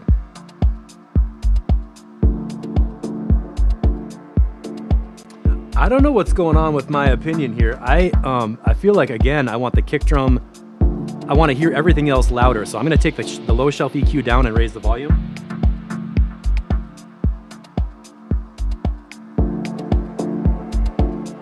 And I don't know if that's my listening environment or what, but a lot of tracks today, I really felt like the mid-range and high frequencies had so much cool texture and detail that I wanted to hear, as well as the kick drum loud. Smooth as ever, I agree. Oh, bongos replaced with Foley's, Matt. That's interesting.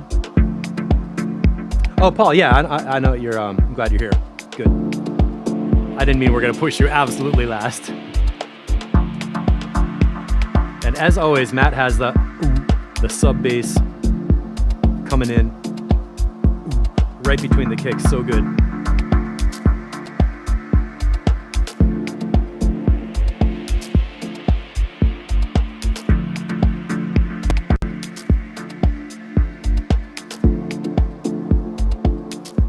Sounds great. How is this version 1?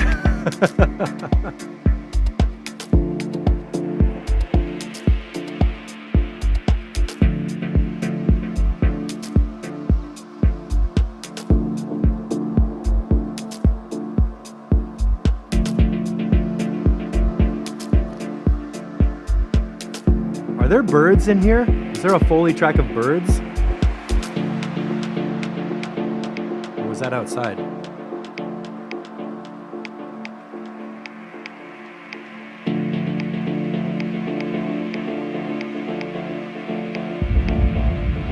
Ooh.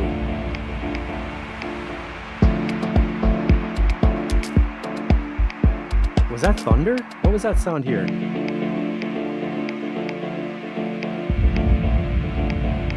Was that actual thunder? Like, yeah, super organic.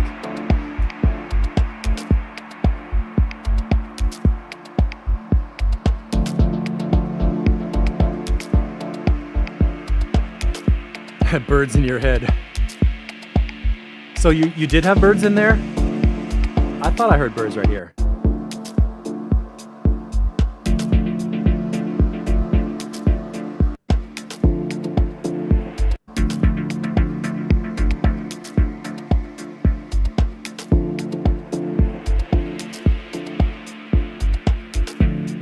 If you could turn the birdies up a little bit louder, I think that would be nice.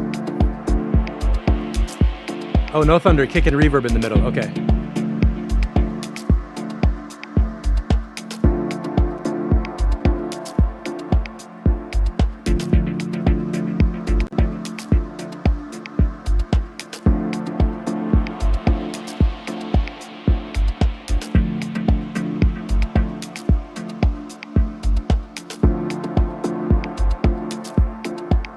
This is totally enjoyable. I don't know if I have any mix notes for you or track notes.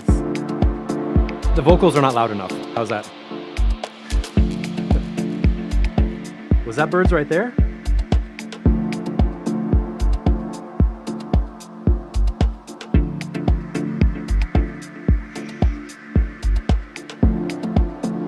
I guess my mix note would be maybe like take the kick drum down and then turn the whole track level up. Maybe. Lush, smooth, and deep. Yes. Let me put the EQ back to flat.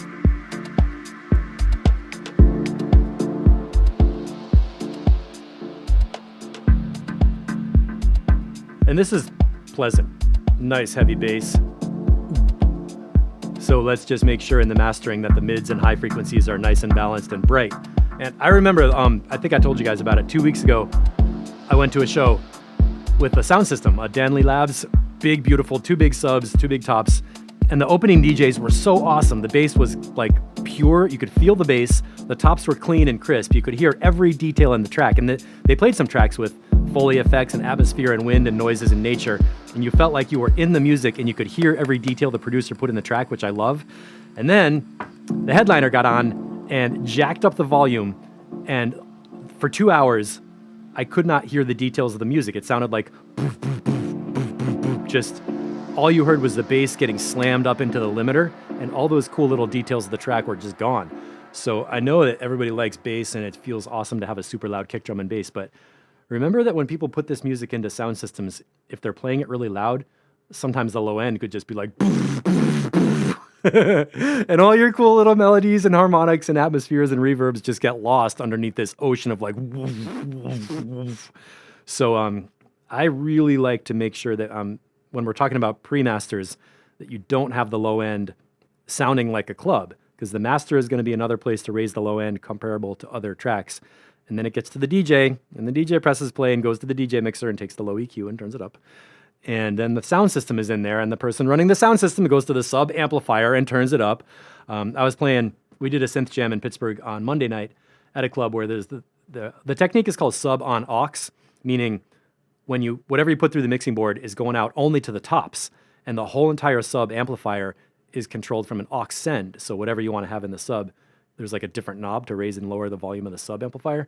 And this system was crazy. When you had the knob from 0 to 1, it felt like a balanced mix. And if you turn the knob up to 5, the bass would just be like, like only bass. So I don't know if mastering engineers would agree with me, but I really like to factor in everybody in the whole entire path through to performance when I'm planning bass levels. So that means I don't make my tracks sound like a bass heavy deadly killer like I want it to sound in my room, because I know there's like 3 more people who are going to add more bass. So that's what I have to say about that. So in other words, don't let your kick drum dominate your mix so much that all the details and the mids and highs get lost, because those details are important. All right, Paul, wonk on version 1, and this is EQ flat. Thanks for hanging out, everybody. 140, I think we'll be done by 2. Yeah, Matt, a little less kick drum, a little more mids, highs, but that track was just beautiful. I think it's done. Raise the birdies and the Foley effects. And that part in the middle where I asked you if it was thunder and you said it was kick drum with reverb, I don't think you need that low end explosion and that dropout. You could have it, but I don't feel like you needed it. Yo, this shit is cool right here. We should have played this after Donats. Ooh, wait, what was that reverse? That was great. Whoop. Okay, let's start over, because it feels a little bit too early for that ride cymbal. And this little shaker, that little, like an egg shaker, I think could be a little louder. For me, I interpret this as like the intro.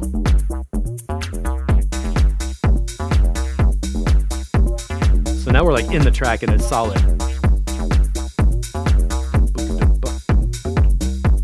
When the beat comes back in, it's too early for the ride. You could just go back to the beat that was there before. So it feels like the percussion is kind of rushed, and the ride cymbal came in too soon.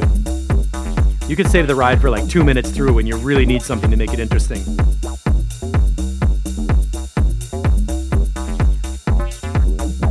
And that bass synth is super cool. It's got low end.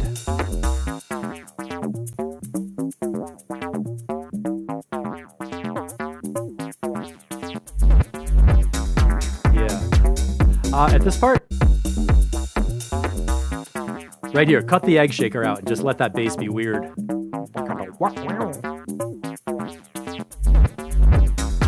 Good bass lumps.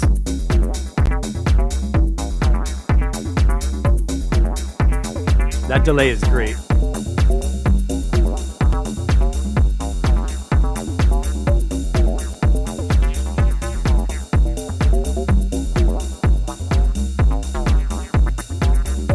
Wow.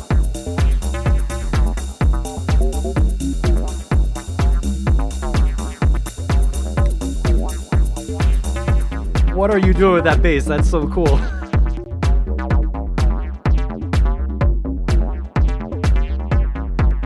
And it's really good how you're dropping out the hi-hats and stuff. So again, at this part, when the ride comes in there, it's still too soon for the ride. You don't need it. The bass is so interesting and there's so much happening. Just doing kick drum, clap, hi-hats, and the egg shaker is enough.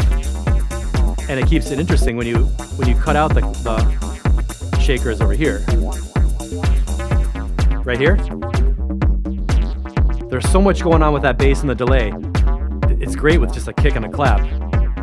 And then when you bring back in the closed hi-hat and stuff, it'll be interesting. This is perfect. Yeah. And then bring back the hi-hats and not the ride. Please, please.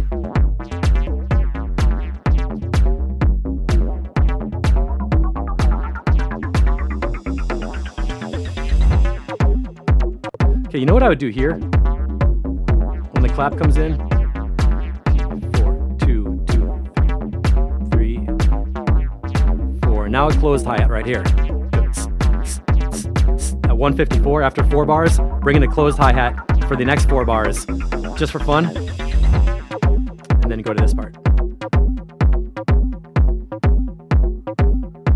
Sound design masterpiece on that bass. Yeah, these beats are good.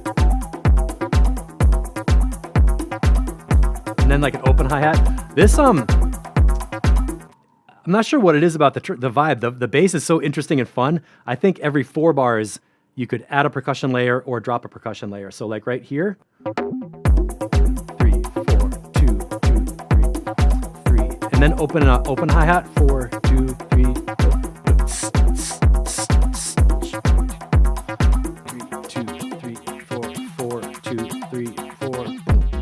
Yeah, it's changing like on 4 bars. So you can add and drop layers. And then after this part, I would bring in the ride cymbal for the first time. Like 2/3 of the way through to really like crank a new percussion at the ending. Around 240 would be okay to bring in the ride. Or right here. 248.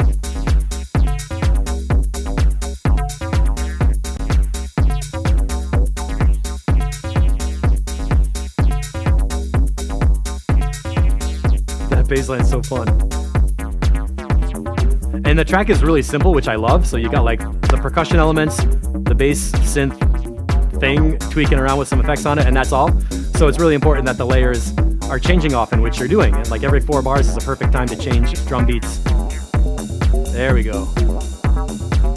And then once that ride comes in, let that go for like 16 bars. When it came in too soon, it was kind of a problem. It came in too soon, and then it stopped too soon also, which was also like, oh. Like right there, don't cut the ride in that little gap.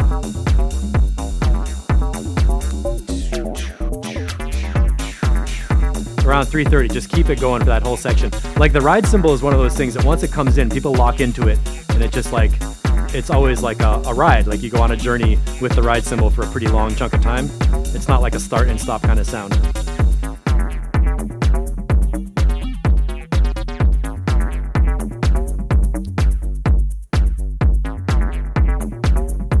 Sound is so great.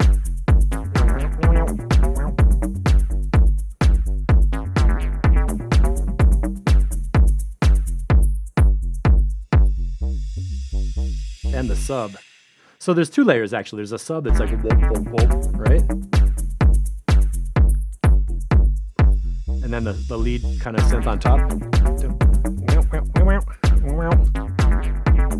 Yeah, Matt, kick drum is excellent too. So Paul, don't change anything. This is a really enjoyable track. Just the sound quality of that synth and the bass and the kick together give you all that you need. The main thing is don't bring in the ride cymbal too early. Work with, up until that later section, work with the egg shaker, closed hi-hat, open hi-hat, and the clap. And just by alternating those, you have plenty of sound to work with because the main character is that synth that's tweaking around and going through effects and everything. And when you change the sounds on, like every 4 bars, introduce a new sound and then cut them out. And the bongos. And there's a layer that's just sub. Yeah. The ending actually, I mean...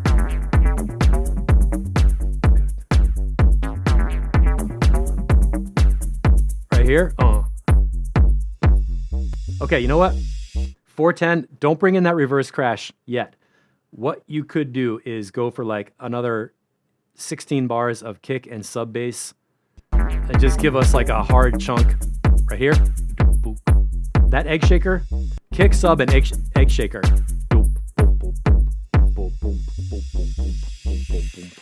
Like a whole other cycle, maybe 8 bars or 16 bars of kick drum, sub bass, egg shaker, and then go 4 bars, add the closed hi-hat.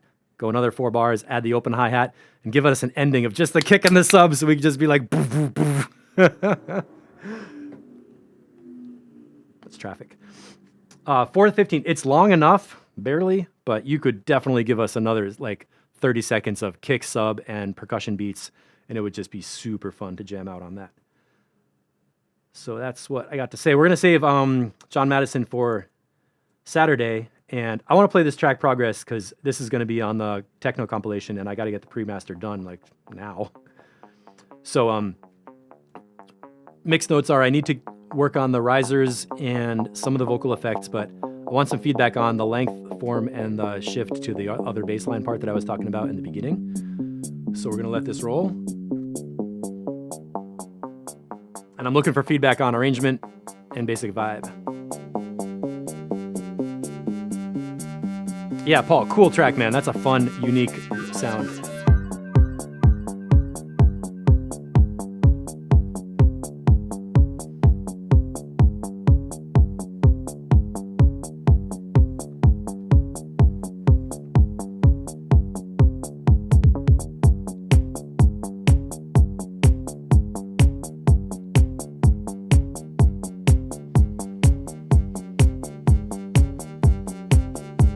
Ooh, I'm redlining.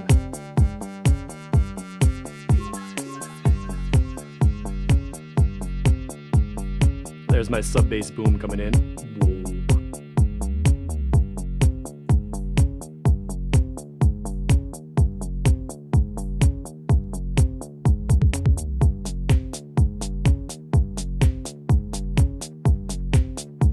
Gotta turn my headphones up.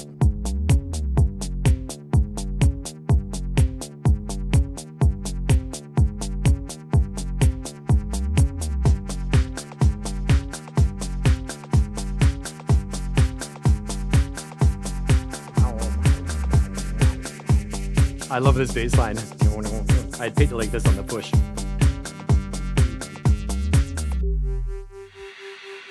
It's bedtime. Dear machine, please stop. Good night.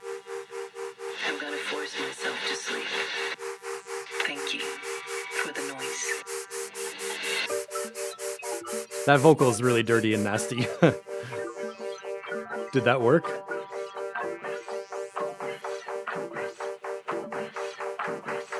Jesper, thank you. Hypnotic, that's what we're going for.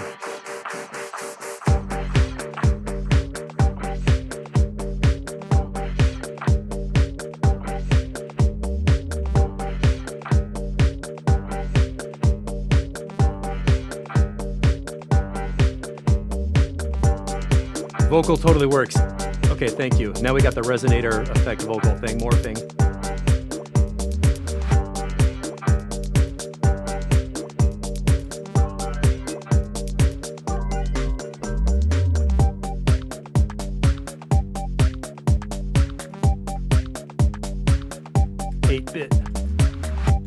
the beep loud enough here? Beep,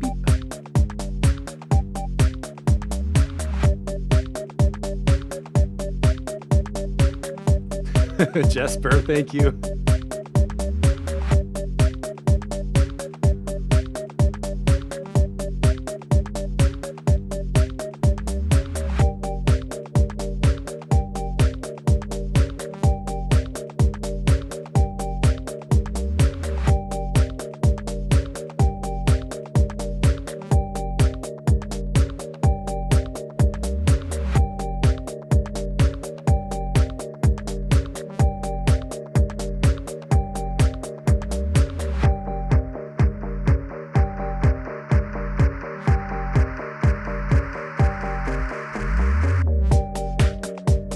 Okay, now we just switch to the other bass part.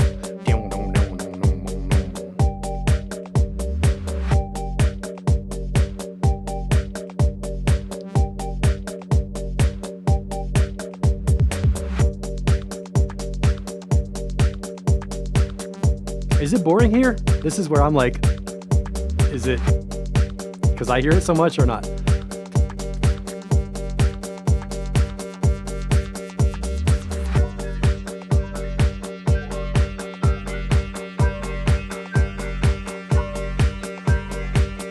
Need to hire a singer, okay.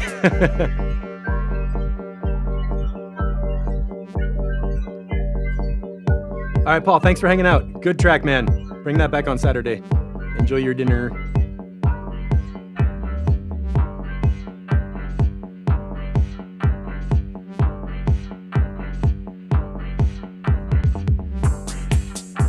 And there we go. That's my philosophy on the ride cymbal coming in late. Oh, 409 Groove is dope. Thank you, thank you. I want to go back and see what that was. And this part is really gets me going.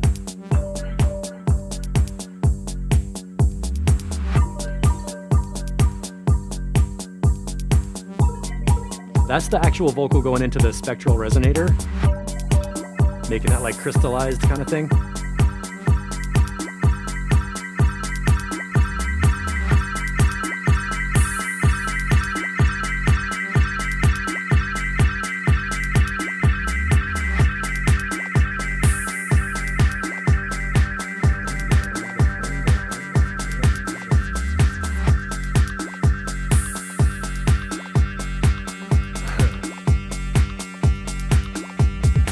Oh, Max, thanks. When I thought it was boring, you were like, oh, the groove is dope.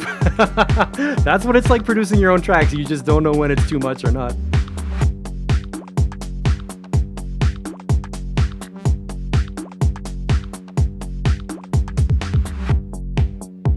It's bedtime. Dear machine, please stop. Good night. I'm gonna force myself to sleep. Thank you for the noise. She's saying, it's bedtime. Dear machine, please stop. It's a friend talking to the washing machine where she was washing her laundry and needed to go to sleep, and the machine is like, rah, rah, rah. That's the story.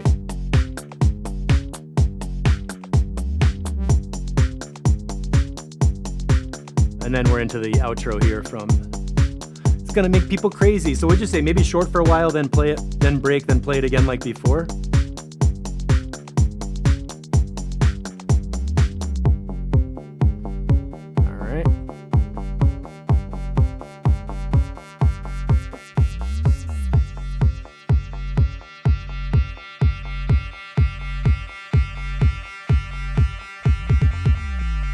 And that bass, that sub bass, boom, that lift pitch shift thing, I think I did totally copy that from Matt Schultz from like a year ago. All right, thanks for listening to that whole thing. That really helps a lot. I want to hear back at 409.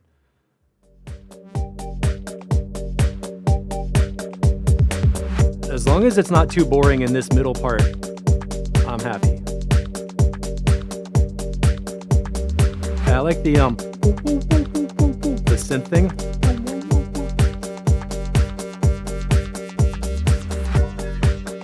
Okay, cool. So that gives me what I need. I'm gonna go one more mix through and make sure the risers are all at the right level and EQ'd as much as I can.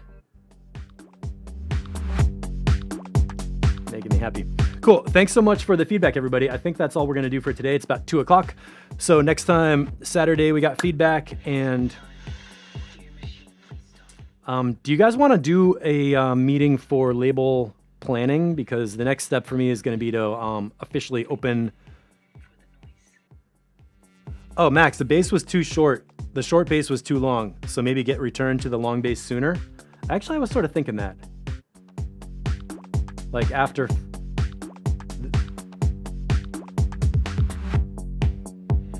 bedtime. Dear machine, please stop. Good night. I'm gonna force myself to sleep. Thank you. This riser and then transition, right? 625. So maybe if that part comes back sooner and we have like a little bit less of the. Yeah, that makes sense actually, because the track could be less than 8 minutes. Make that breakdown dub shorter. And Tenka, you don't have this actual smoking gun. Need the wow effect. How do we get the wow effect?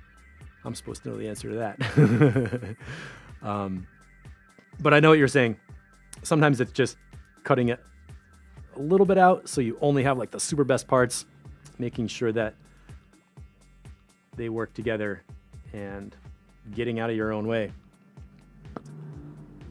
Yeah, exactly. Cool. Thank you. What do you think? Should we talk on Saturday for a label meeting? I want to get some promotion plan scheduled. We got some great notes from Scott Burke, Canada, who wrote like an outline of what you want to be aware of when you're doing a marketing and branding and promotion and stuff.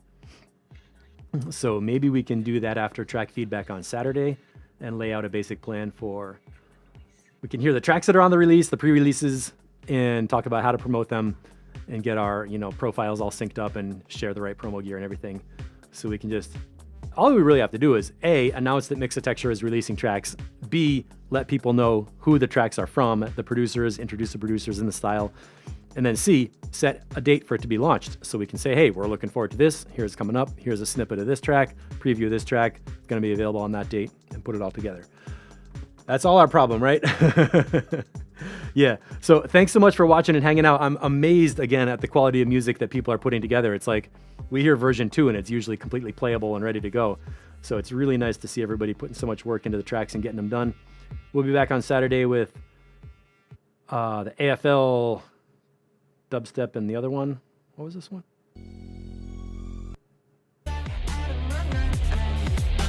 Okay, let's save that for Saturday. That's going to be it for me. Time to drink some iced coffee, take a bike ride.